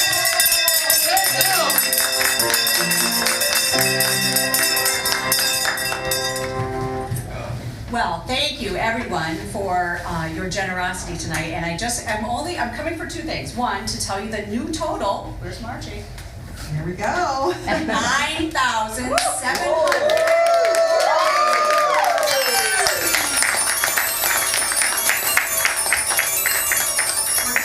Almost to that chair reveal. We have one more match situation. There are two board members who came tonight who said they each wanted to give $1,000, and Janice Crawford and Andres Jordan. And then there's another board member who also is going to give $1,000, so it's a $3,000 challenge. It's a $3,000 challenge. So by the end of the telethon, if we can raise $3,000, then yours will match, and then that anonymous will match to maybe get to 6. Do you think we can do it? To 6 in matching? Well, wouldn't that be right? Because it'd be 3 and another 3 coming in. Yeah, where would that get us That to? would get us up to what, 15, 13? I don't know, math, maybe help me out. That would get us up to 15. It would get us to That would get to 15,000. I mean, if we can do more, I would love it, but that's what I've got to work with, my Wow. friends. Okay, that's good news. So I We have think we can do it. Yeah. Let's go. All And right, let's maybe, go. maybe those of you that have been out there in the audience, let's take a look at our I think there's some camera people in the there. audience There's people sitting in the audience in the comfort of your Oh, home. can I just have 1 second? I'm sorry. So this last match, I'm personally calling the New Home, New Horizons match. And the reason is we are moving in a new theater, and actually it makes me think about Andres Jordan, who has a very unique story in that his kid was the first camper. Is that right? First person to The enroll. first person to enroll. So from the very beginnings to our future home, that'll be our home for 30 years. And beyond. Probably never seen it. It's a new home, new horizon. I think we can get there. Let's hope. Let's go. If you know anybody, text them on their phone. Let's go. That that might have friends that you think can help or If whatever. anybody owes you money, Anyone that you can bribe, I don't know. All right, let's go. all right.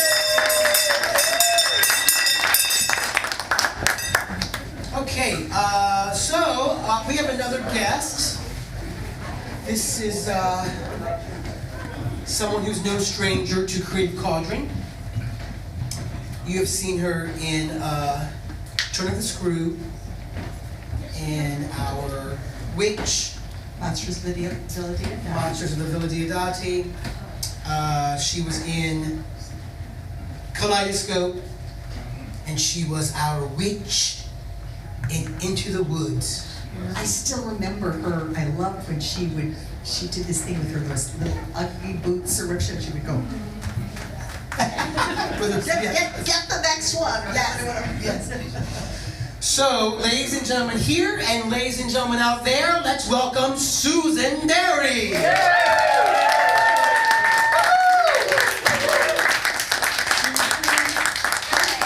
How are you doing? Good, I'm glad to see you. Should we go to this one over here? Yeah, this is good. Nick, whatever. Get this sign out of your way. Just in case. Just in case. Okay, everyone, let's sing our little song.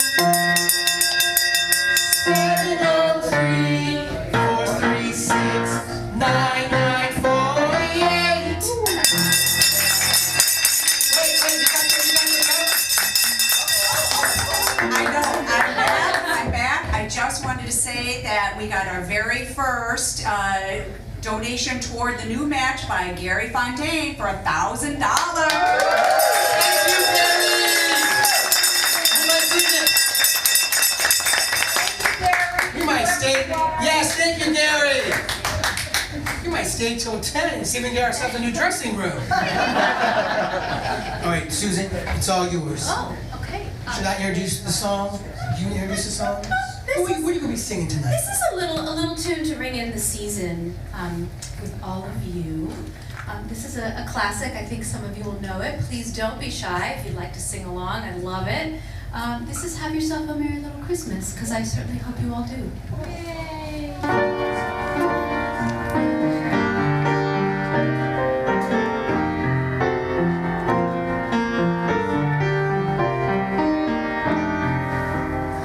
Christmas future is far away. Christmas past is past. Christmas present is here to stay, bringing joy that will last.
your cabaret? On December 18th. I would love to see you all there, either live or streaming. And one of the things that the Cauldron does for the community that's so special is this streaming option. This is really, really unique, and it's lovely, and folks who are far away, like my beloved aunts who cannot be here, can watch, so thank you for that. The Dairy family thanks you from the bottom of our hearts, and it's actually a really special thing that the Cauldron does for the theater community, so thank you. Thank you, thank you. See you soon.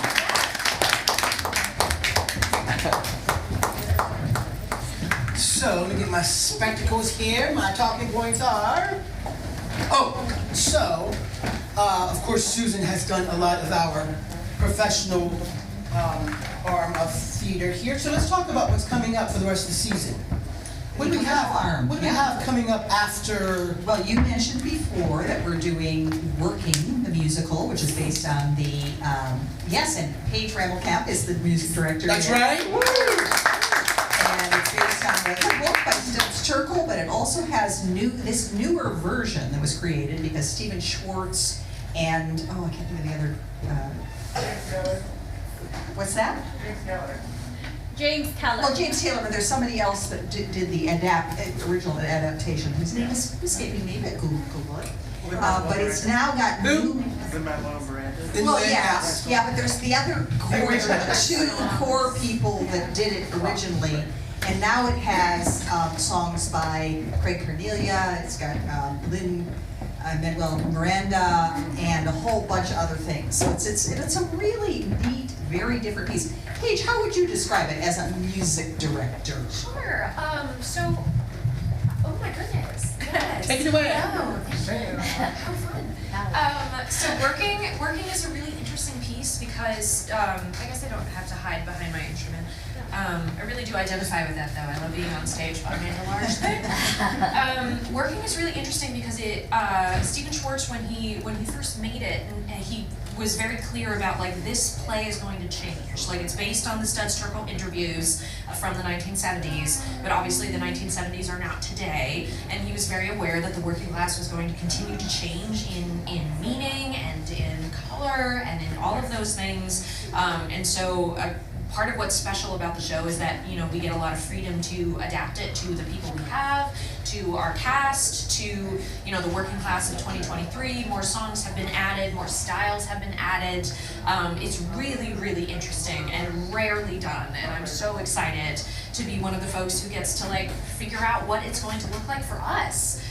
It'll be a nice small cast. It'll be a lot of songs. Are there still monologues in it? I think there are, right? Yeah, and so it's mostly a night of songs and monologues, and it just gives us all a chance to reflect on a huge part of our society and who gets to participate in it and the people who are often ignored or overlooked, and it gives them an opportunity to use their voices and really describe all of the both magical and heartbreaking things that come with the people who take care of our elders, the people who clean our homes, the people who build our buildings, and everything in between.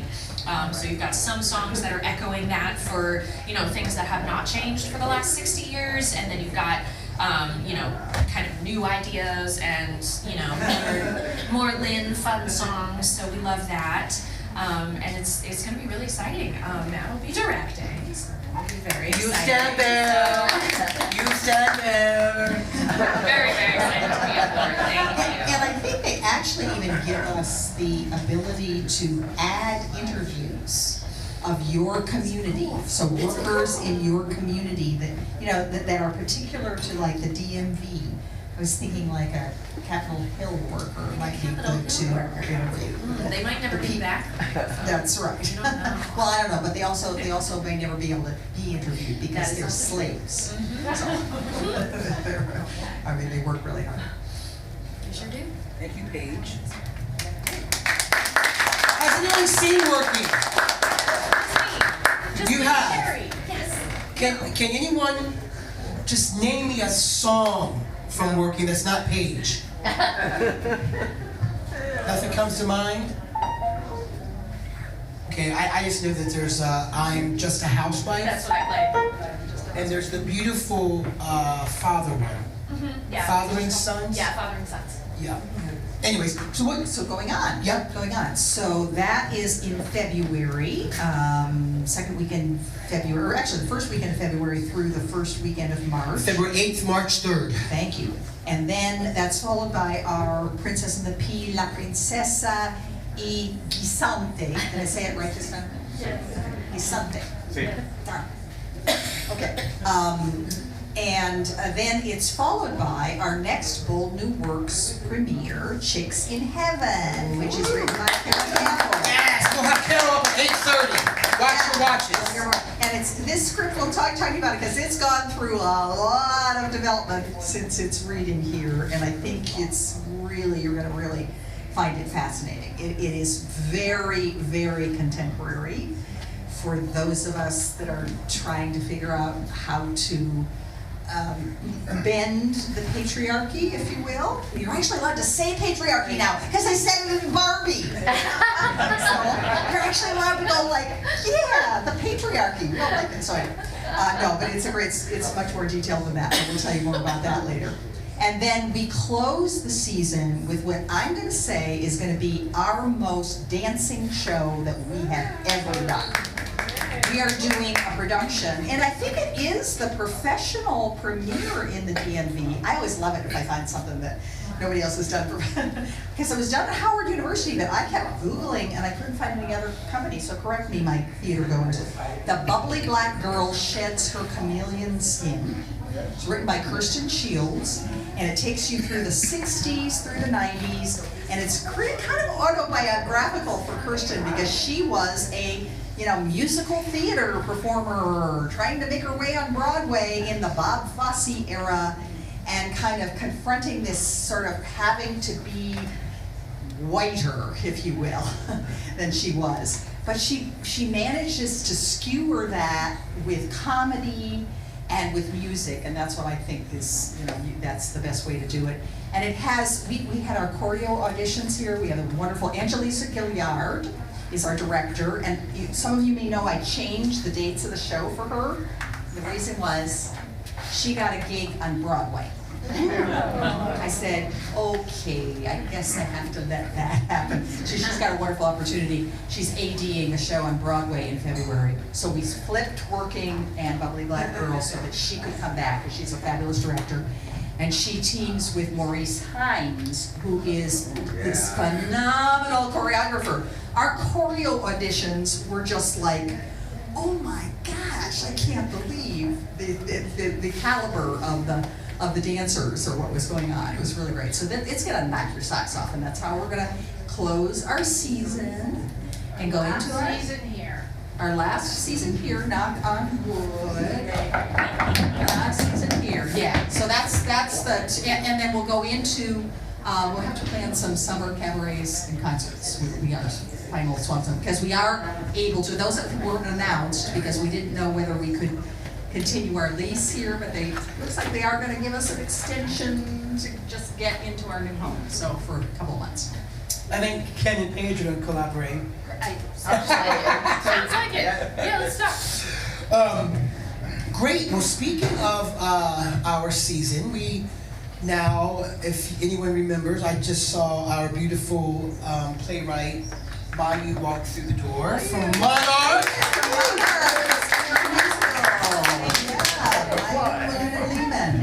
Yes. What an amazing journey that was to produce Monarch with all of the village's help, to fly 3 actors from other zip codes into this zip code. Other major zip codes. Major zip codes. And to have that work out well. It was such a beautiful evening of theater. And at this time, I would like to introduce, for your pleasure, Gretchen Midgley is here.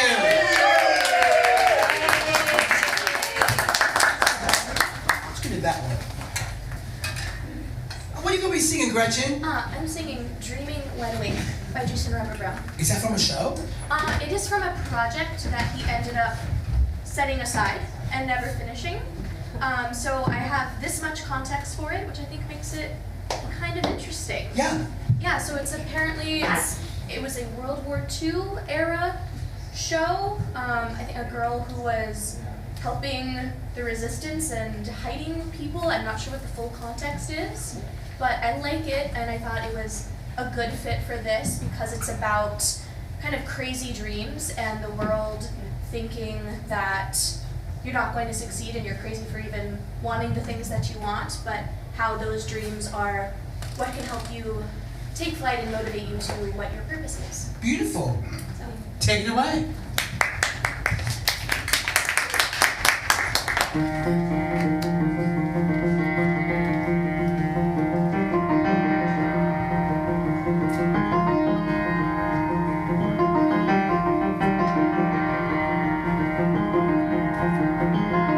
one of these days I'll turn to water, fall from a cloud into the heat, roll down a gutter past the window, land in a puddle at your feet. One of these days you'll get distracted. One of these days our eyes will meet, and I'm dreaming wide awake, filled and drained, dreaming wide awake, unrestrained, floating, fainting, painting palaces and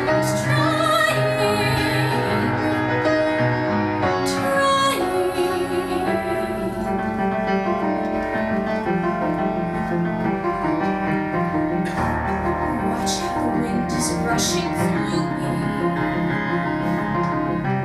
Look how the winter turns to spring. If I can burst the clouds just breathing, who knows what else my heart might bring. Everyone's screaming, screaming, grow up. Funny how I don't hear a thing, for I'm dreaming wide awake, cursed and wild, dreaming wide awake, growing wild, reaching, yearning, burning, uncontrolled and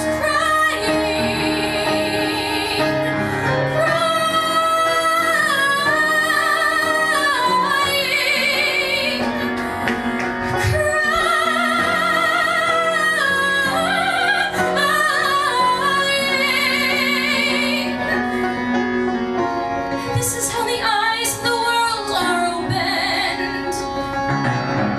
And this is how the sun burns through the mist. When one strong hand settles in beside you, you watch as fingers blossom from his fist. And suddenly you understand the reason and the reasons you exist. And you're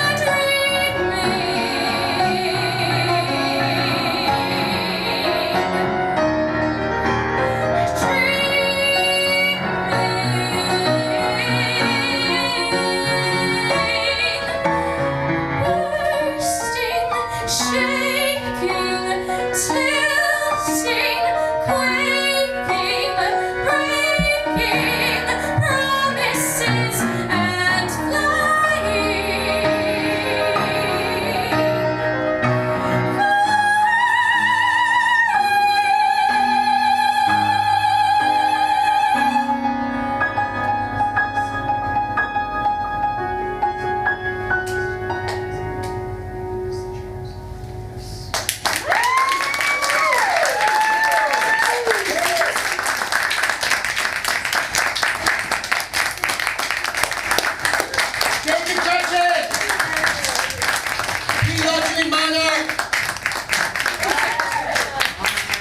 Amazing, amazing, amazing. Okay, so I'm flying solo up here right now, so when did it start? It all started in 1970. January. Okay, so first of all, just a big shout out to everyone who's helped us thus far. We still have 45 minutes left. Okay. It looks like Mr. Gary Fontaine has taken us to. Over 10,000. Is it over 10,000? Are we over 10,000? I think we are. I was just in the box office. I can guarantee that we are? 10,000. Yes. Okay, so if we're over 10,000, that was supposed to be our maybe reveal. So Laura, maybe you take that side, I take this side. Nick, give me some magic. Magic, Nick.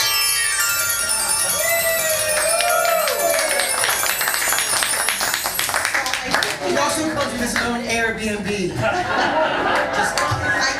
I think we have to have Barbara Bear come down and try. Oh my gosh, Barbara, come on down! A person who goes to more theater than anybody in the DMV. But yeah, Barbara.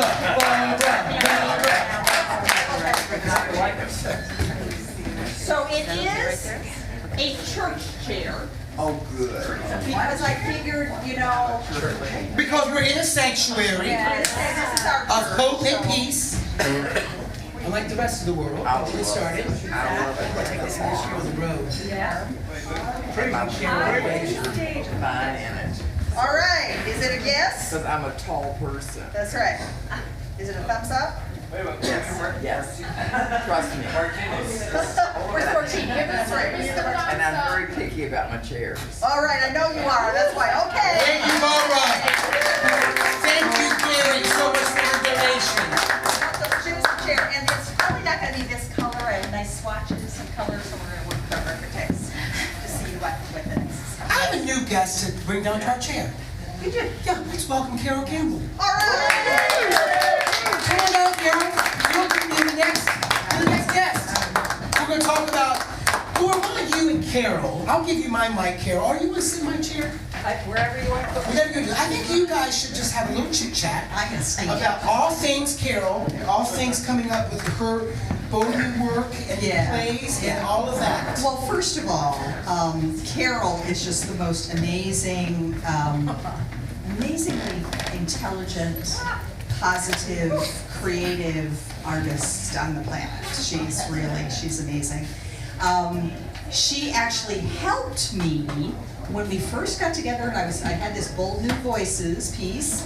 Carol's an adjunct professor at various community colleges and things, teaches women's studies, blah, blah, blah.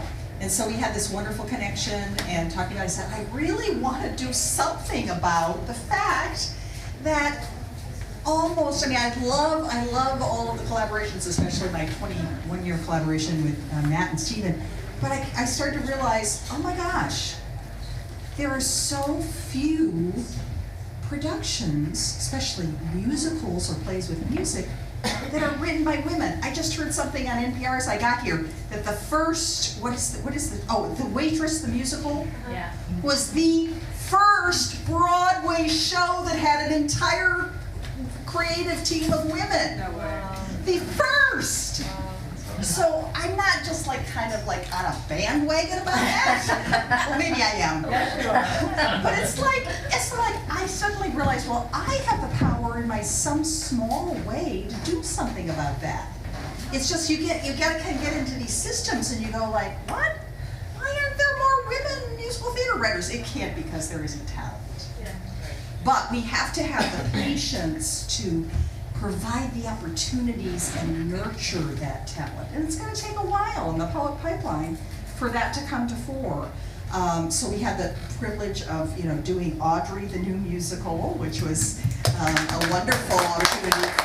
We didn't premiere it, but we had an opportunity to nurture along Monarch, a Mexican-American musical. And then Carol, after we sat down together to say, how do we launch this commissioning project and how do we get it out there? And she helped me with that.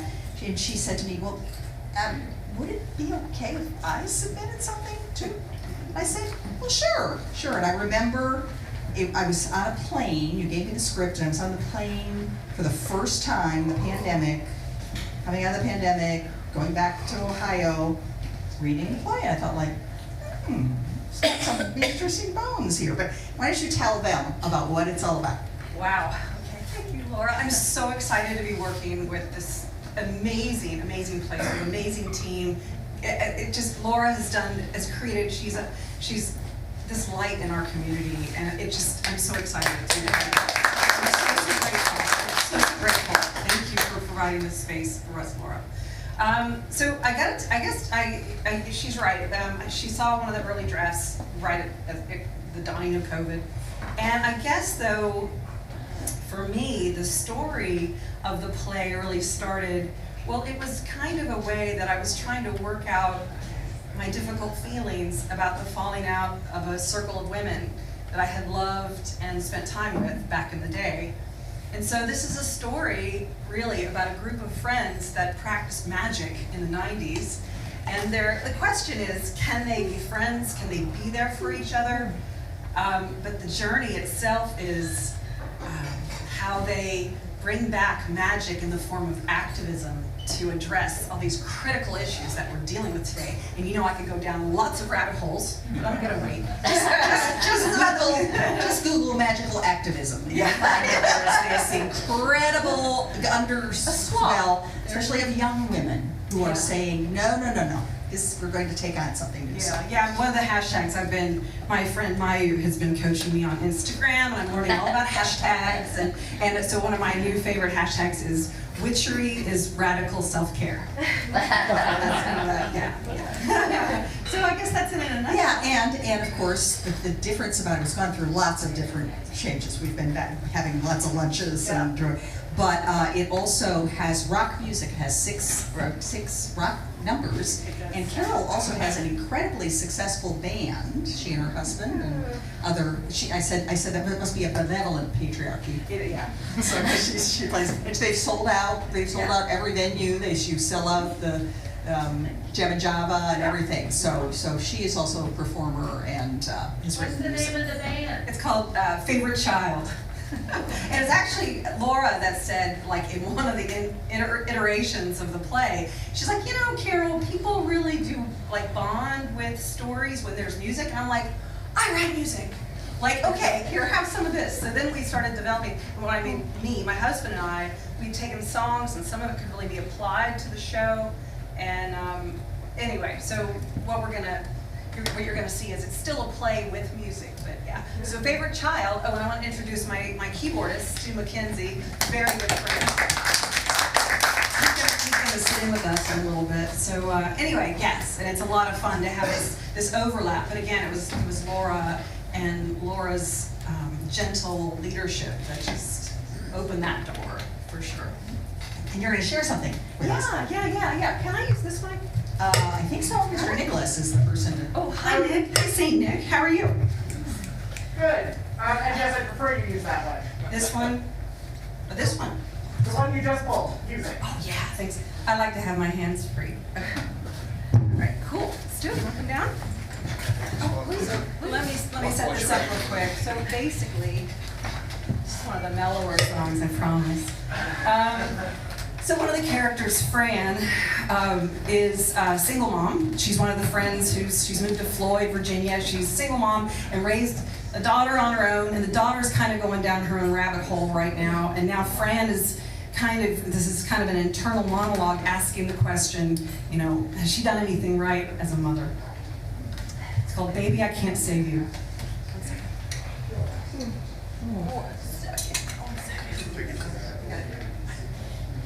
I'm gonna shut these curtains real quick. Take it down.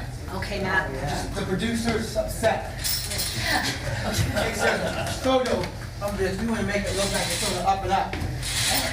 Now that we're getting new chairs. Check. From the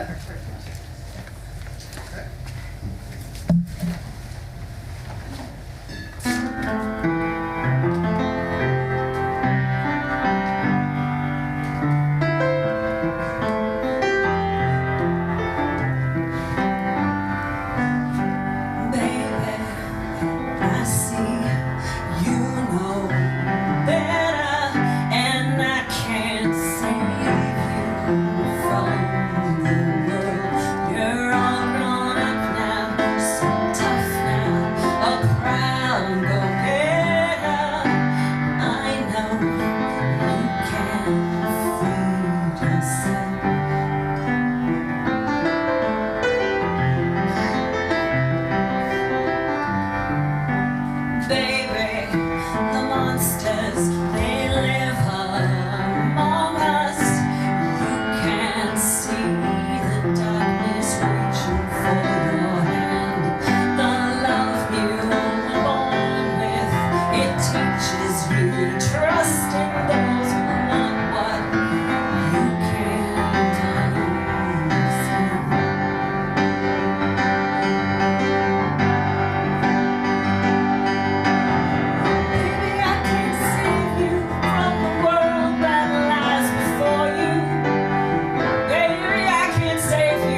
get your act together, 'cause I can't save you from the world. Oh, come on, baby, I'll get yourself together, 'cause I can't save you from the world.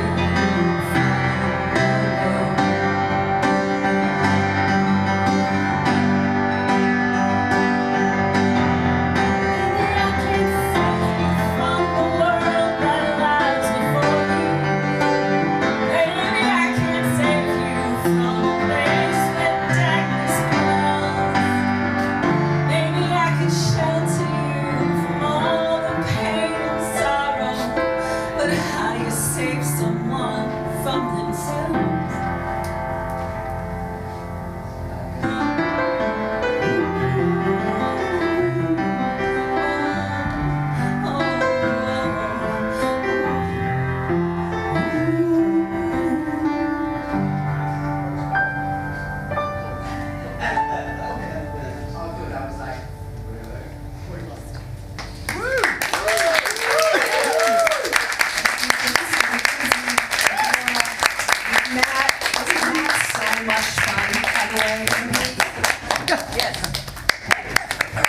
Yeah, he's much more fun than me. No. No, it's okay. No.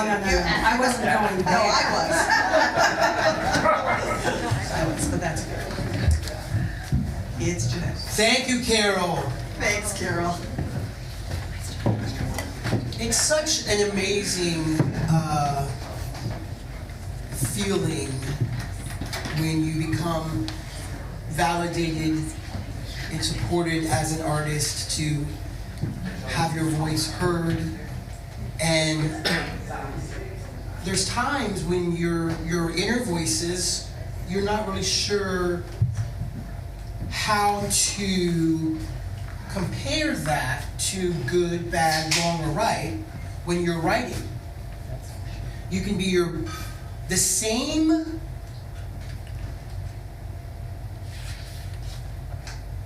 the place that creates greatness is the same place that can cause destruction. So as an artist, you kind of have that harnessing capability to remove yourself and to write, sing, think, draw, paint, hat. And so I just want to say thank you once again for everyone who's donating. Laura, once again, is so bold to not say, I want to do a play, but we're going to do a play that's going to be an original play, and we're also going to do a play that was produced on the Broadway, and we're also going to do a play that's going to involve a learning troupe of children, and we're going to do a play that actually is written for children, and just this huge plethora that I don't think anyone really truly understands the everything bagel in this space. So I'll get off my soapbox, but thank you, Carol. I would say that same artist journey happens for a producer too. It's like producing new work, you're always open to judgment. Everybody's gonna nibble, and you kind of have to know that. Oh, well, it could have been this, could have been that. The important thing is that we're taking the journey, that we're trying to give these voices a chance to emerge for me. So, Well, occasionally people think that if it's on Broadway, that's the bar. yeah. And that is a bar for a lot of people who are tourists in New York City. But people don't remember that Wicked opened to horrible reviews. Bad reviews. Where is that show now? Some team got back in there and redid their marketing campaign, and it's still going.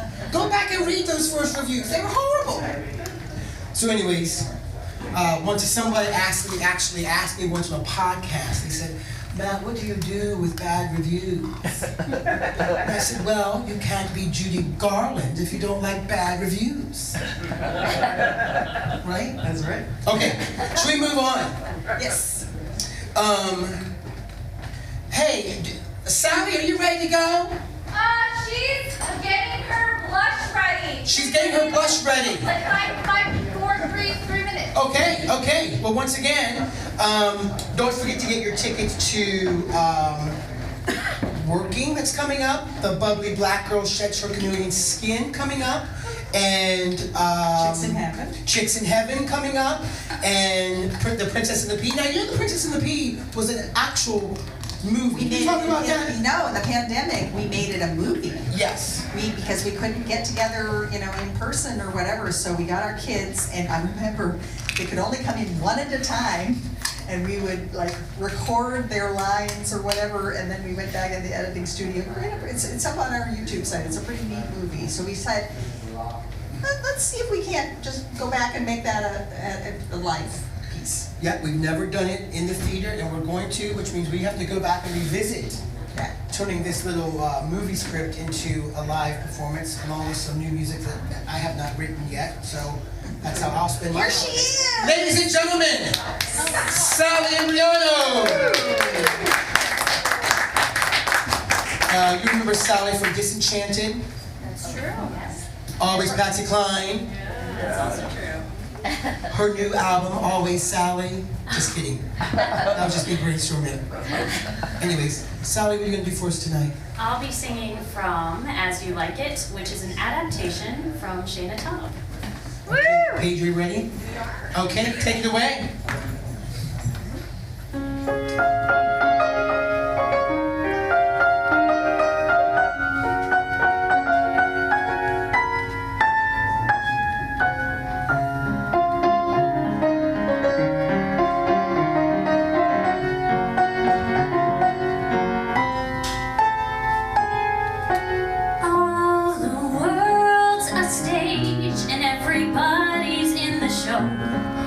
Nobody's a pro. All the world's a stage, and every day we play our part, acting out our heart. Year by year we grow, learning as we go, trying to tell a story we can feel. How do you make the magic real?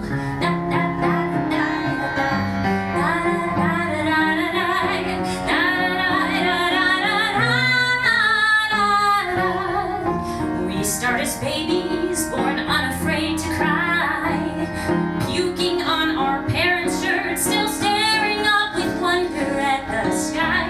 And then we're kids, not yet capable of hate, freely dancing with each other, unaware inside our youth of the difference between make-believe and truth.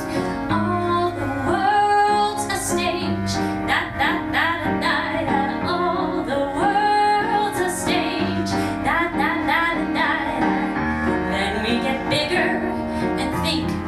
we play, give each other stage fright, and worry what the critics have to say.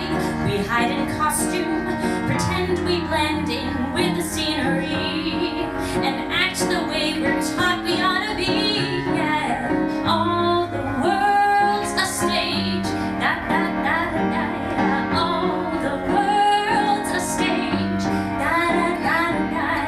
Then we're almost grown ups, trying to fill our parents' shoes with broken souls. We question our roles, can't seem to find our light, sick of waiting in the wings of the same life night after night, longing for a duet with someone who truly sees you. We don't know the words yet, but we'll sing until we do. All the world's a stage, and everybody's in the show. Nobody's a pro. All the world's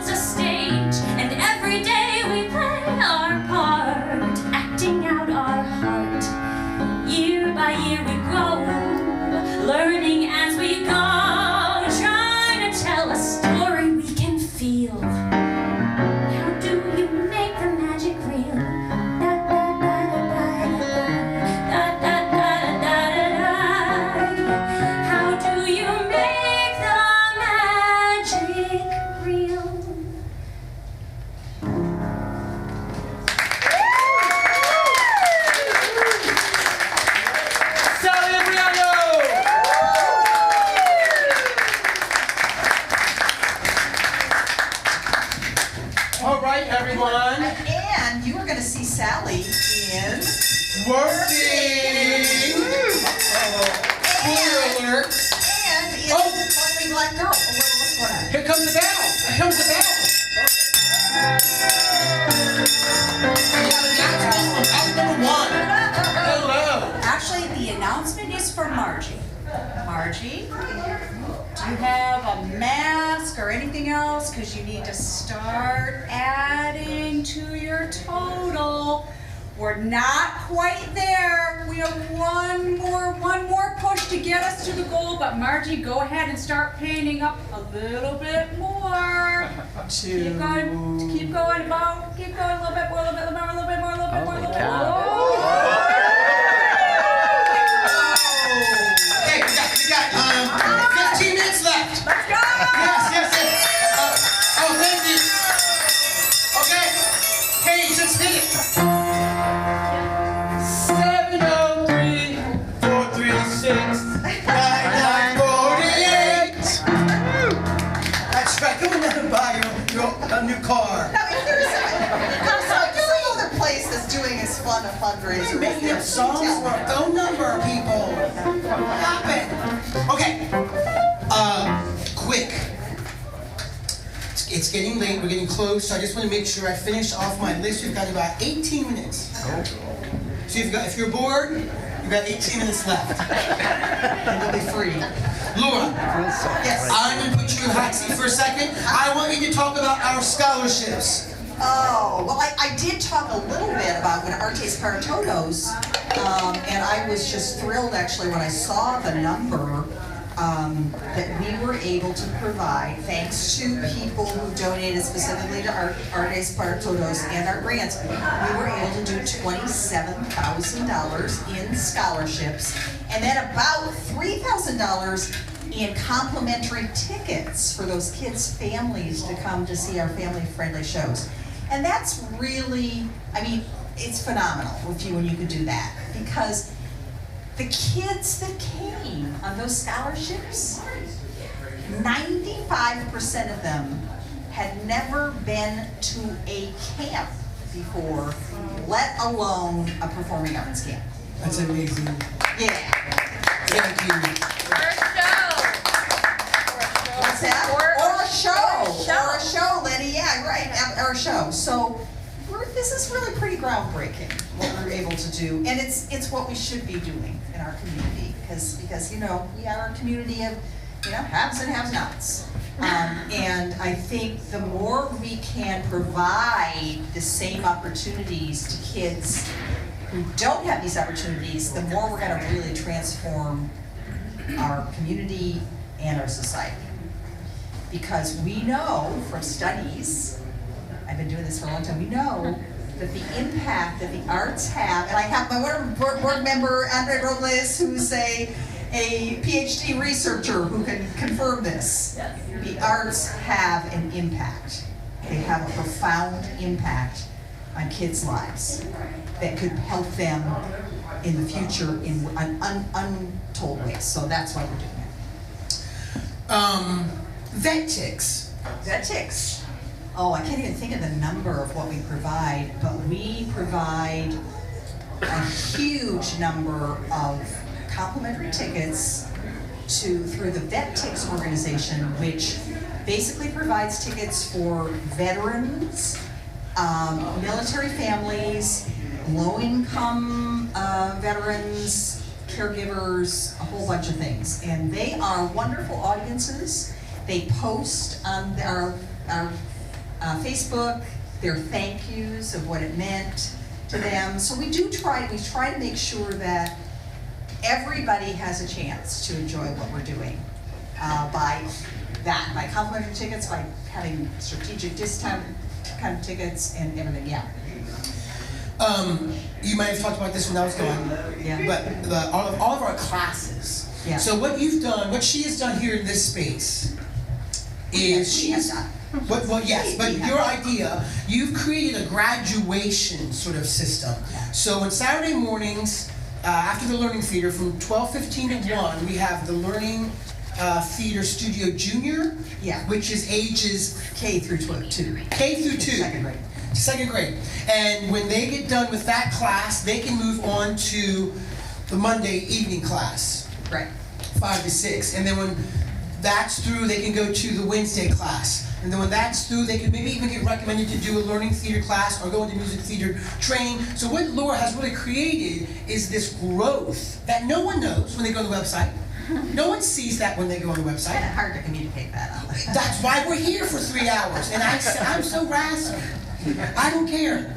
But just so that everyone knows, that's what we have here at Learning Theater at the Creative Cauldron, is this sort of thread. And if you see Madeline, you see our little June Tuss and Diane Ellison, but especially June Tuss first took your Learning Theater studio classes a couple times and then wended her way into the Learning Theater Ensemble, which she was our Pinocchio. Now she's one of our Madelines. And when you see her perform, you're kind of looking like, we're all going like, this is our next Sophia Manicone, frankly. I one time had a student in my Saturday morning class, very little, and he would not speak or participate in class. He'd just sit in the chair.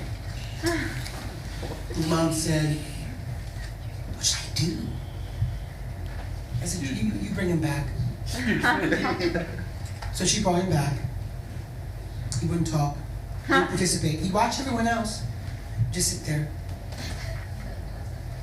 So one day I sat beside him. I said, oh my gosh, I am getting so old. I think I need someone to help me out with this class. Would you like to help me out with this class? I thought, well, this is a breakthrough. Here's my documentary crew. So they were doing an exercise, and I said, what do you think she is? What do you think he is?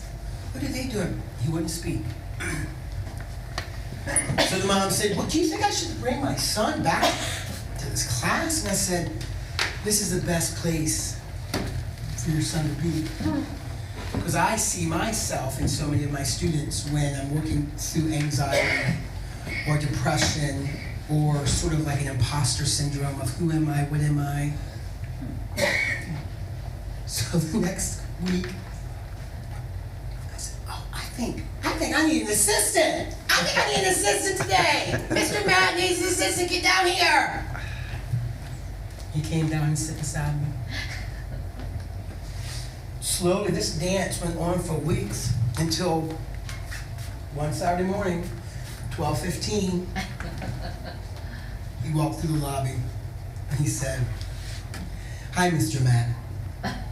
And then he just started, but I don't know what their walls were, but we all have walls, and the arts is the only way to really break that silence and to mend those differences. And how many times do we have to sing, let there be peace on earth? And how many times do we call musicians for weddings and funerals and births?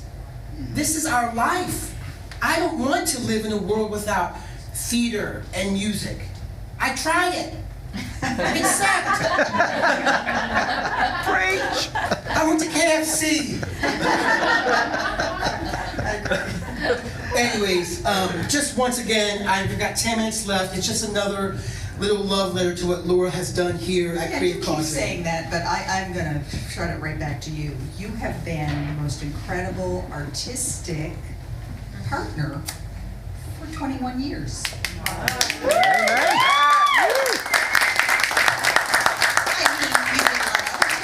It was a while before we finally got you to be an actual full-time staff member because you had lots of other opportunities and things or whatever, but you were always part of that journey and part of shaping and making us what we are. So it's not just me, it's the partnership, and it's the partnership with all of the other incredible artists, past and present, that are working with us, that make the difference. The Ken Avis with his passport, the Lenny Mendez for their new bilingual projects that are going to keep growing and whatever.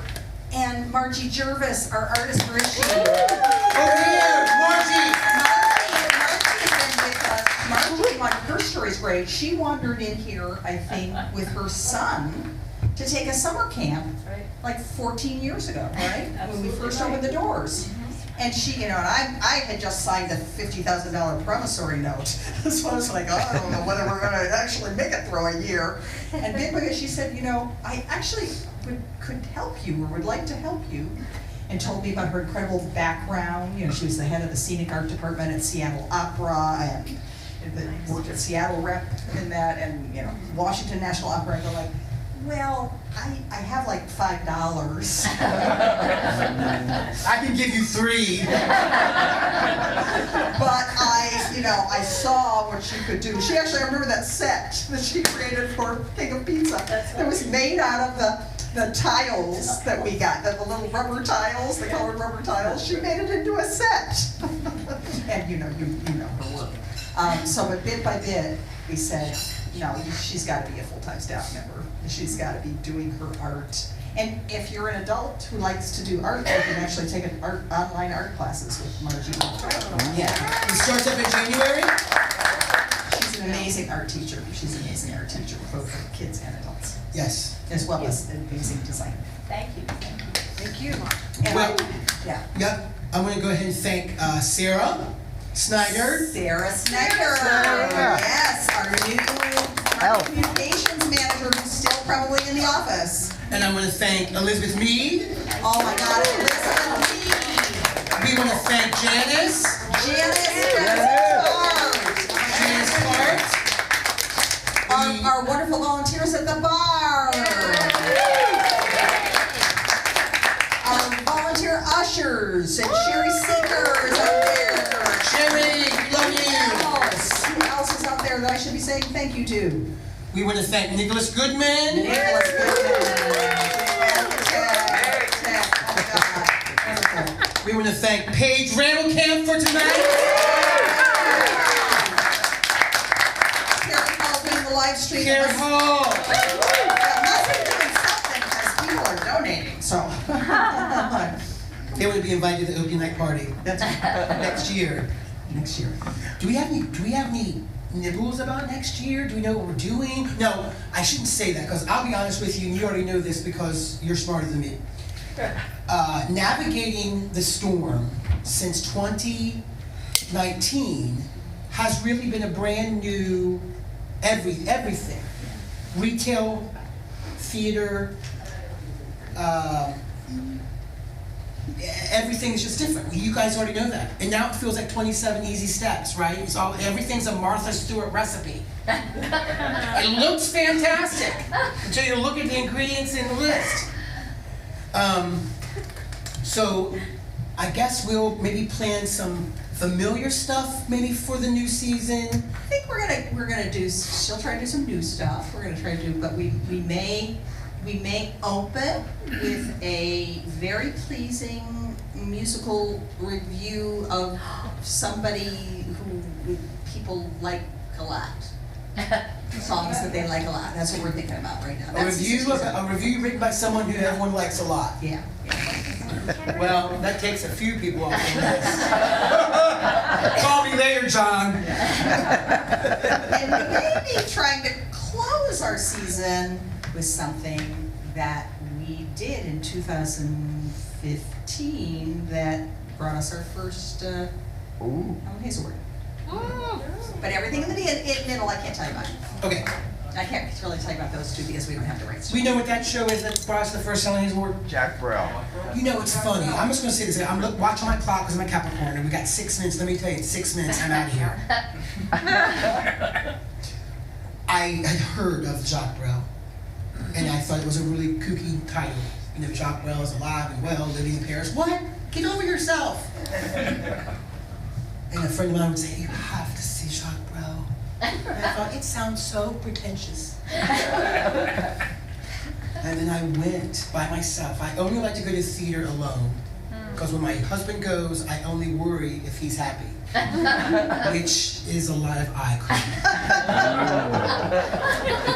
I know he's not watching. Right. Well, it's not only him. I don't like to go to the theater much with anyone. It's the same thing kind of with movies. I want to be able to weep and not apologize. And I want to be able to laugh and not feel like I'm interrupting. Anyway, blog about it. And I went and saw the genre. And it started, and it went, and it went. And by the time they got to that song, If We Only Have Love, another song that I don't think people are listening. And I saw this artist after the show. She said, "What did you think of the show?" I couldn't talk. I said, I have to in my car. I have to call you later. I can't talk about this. And they were like, no. And I was like, no, this was something bigger than an entertaining show. It was really a beautiful evening. Yeah. It's a beautiful, beautiful evening. So if you don't know Jacques Brel and don't understand it, we can't be friends. There, I said it. Laura, are there any other standouts in the last 20-some years? What's the standout for you? Oh, you know what? If I did that, it would be like choosing A child. favorite child. I mean, truly, that's what it's like. That's why, you know, sometimes people don't understand why you're not quite that open to critique. Yeah. Because they don't understand the birth that you've gone through and the pain and the whatever to produce a show. Yeah. It's like a child. It is like a child. It is the same thing. So when you finally birth that child, they're all special for different reasons. And some of them are difficult. That's for sure. Well, I won't name names. If you're watching, I apologize. But someone once said to me, "Oh my gosh, Nevermore is the best thing you've ever written." My heart goes, out of everything I've written, you're gonna say to my face, "You like that one better than the other?" I know. My dog that died, there's a song in Monsters about him. Yeah, I know. It's hard to understand. Anyway, so we're gonna end this evening soon. I'm looking at the time, we've got 3 minutes left.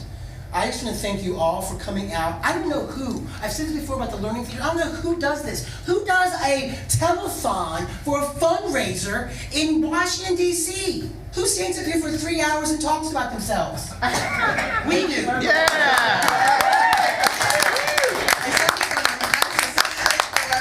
It means we have a lot to talk about. That's right. Yeah, and I said to Laura on our Zoom call, I said, I'm going to try to really narrow this so everyone can see just the diverse programming that happens in the space, because if you come see Madeline's Christmas and don't understand what Ken has done with the Passport series and what Susan's bringing to the Cabaret series and what we're going to do in Working, I mean, it's a lot of stuff to... I always say, like, if you can't find something you like at Creative Cauldron, I just give up. So it's like Target. It's like Target.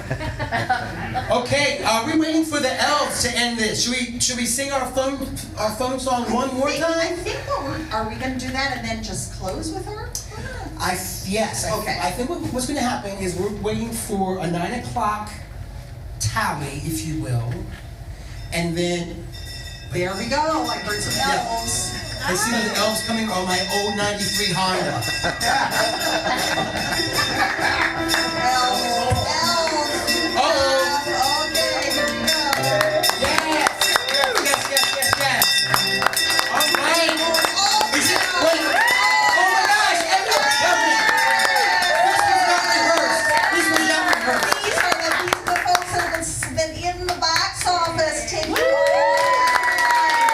Chris Vincent, Emily Tuning, our wonderful, wonderful house managers, and Jazz, Jess, and Tart, our general managers.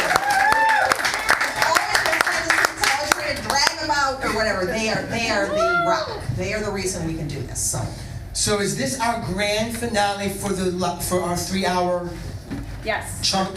Yes. Okay, are you guys ready? Ready. Okay. I think we need one of those things, right? Okay, Wait, magic hold on. nip. I want to say a couple of shout outs. A couple of thank yous and shout outs. Yeah, shout outs. So before, there are some folks that really came through in the end, and I just want to say a big thank you to Barlara Valenzuela, who was here earlier. I know where Barlara is, and Jim Rohr. Thank you, Jim Rohr. And also Andres and Janice, who started it off. Nice work. Gregory Williams. Where's Gregory? Thank you, Gregory. Lynn Barano Collins. Natalie Goldring and Mark Marin. Oh, hello. You guys so much. Jim and Sue Price. Thank you so much. Chi, who is related to our board, President Chi of the Church of St. Caroline. Where's D. Ellison? D. Ellison, Yay! And Bruce Albert, we love you too. Thank you. He said, he goes, we love He's from like Wyoming or I know, someplace, and he but goes, still loves Creative Cauldron. and he What's said, I'm loving this. Thank you. We love Bruce. He's still donating. I- He moved to Wyoming. I love it. Thank you for tuning in. So, are you ready? I love this part. Okay, all right. So our grand total is 26,600.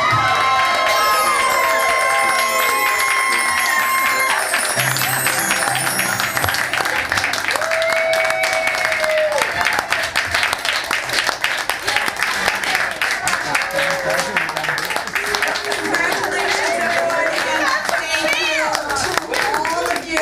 Thank you to all of you.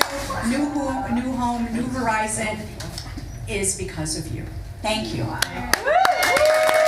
right, thank you, everyone.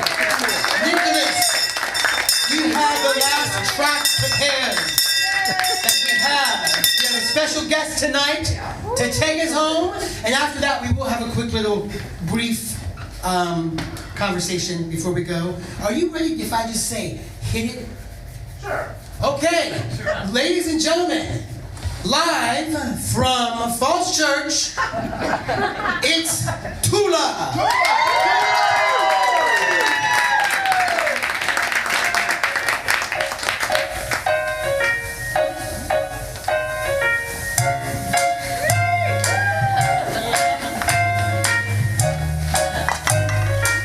Start spreading the news. I'm leaving today. I wanna be a part of it.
microphone here real quick.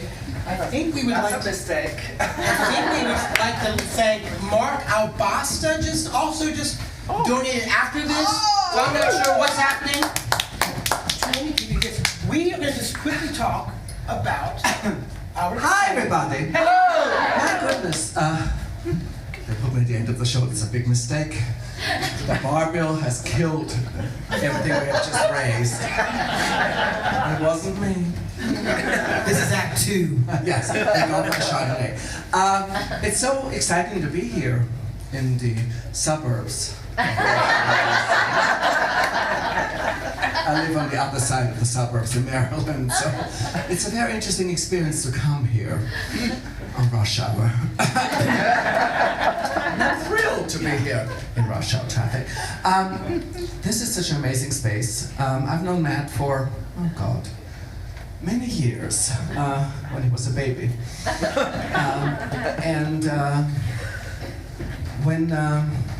Well, we have a show coming up. And, We do. We do, and so there's a backstory. There's always a backstory, right? And you're here and you can't leave now until I tell you the backstory. I'm a drag queen, so once you give me a mic, good luck. Yeah. You can't leave. The doors are locked. I will tell you when you can go. And there won't be any money. Well, there may be money involved, right? Because, you know, it's a fundraiser.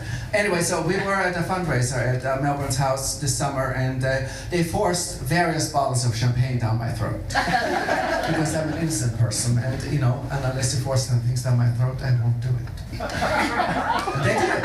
So I was like, well, you know, you're doing this fundraising, have you ever thought about doing a drag show for fundraiser? And they're like, no. I'm like, well, look, let's do one. And poor Matt now has agreed to this, and we're having one. And if you all don't have your tickets, you better go buy one immediately, like tonight. It's only $100 a person. Or 500? I forgot. It's some number. It's very affordable to all of you because you're very generous people, and you must come because if you don't buy a ticket tonight, you can't leave. It's that simple. It's going to be an awesome show. It'll be sort of family friendly. Because I'm a classy person. The other people that I've hired, yeah, well, I don't know about them. But me, when I'm on stage, there's going to be no bad language. I promise you. For me.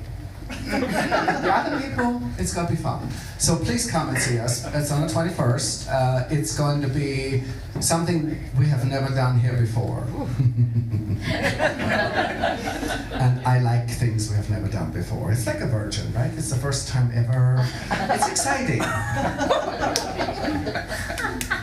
You don't think it's exciting? Are you ashamed? Oh, it's a yes. Well, good. Yeah, it's going to be an awesome show. There's going to be classy drag. There's going to be trashy drag. There's going to be live singing. There's going to be everything. So whatever it is, come with an open mind.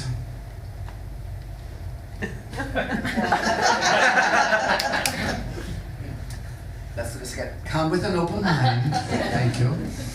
It's going to be a lot of fun. Poor Matt, you know. I was like, yeah, well, I curate this, well, good luck. I'm a show director. We're going to have a fight. And it's not been really bad yet. I think we have accomplished a few things.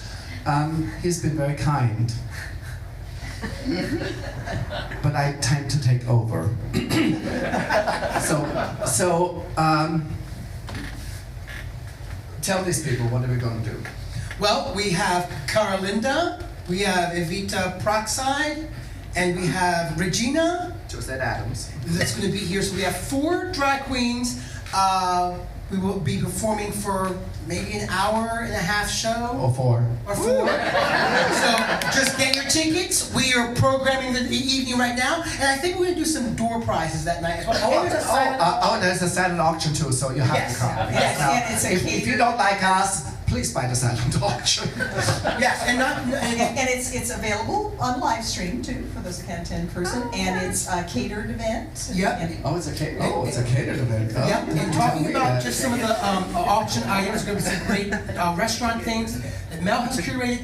And not that this is about me, but me and Steven are donating an original song written for someone, and you probably don't know this, and maybe you don't care, maybe you do, but I used to be commissioned for $1,000 a pop to write songs for newborn babies. And anyways, there's a whole story there. I've also written songs for people who want to have something left behind. But it's not about her, is it? Well, anyways, I'm just saying that me and Steven are donating a song that will be written for you. You tell us what you want, and the starting suggestion is $1,000 because I'm basing it off my last That is freaking awesome. my last decade's fees. So there you go. I may have to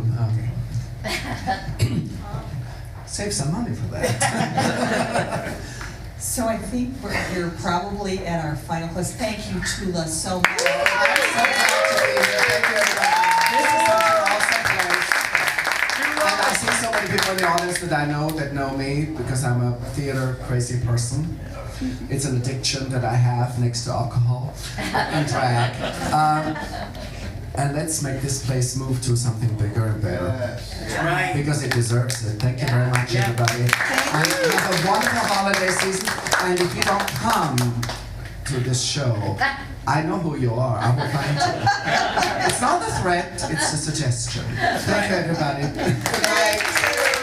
We will see you on the 21st. Maybe tomorrow night's cabaret. Oh, yes. Yes, right. Thank you, everybody. So happy holidays, but we hope we see you before. Yes. Thank you. Have a wonderful evening. Nick, take it away. Spend the holidays with us.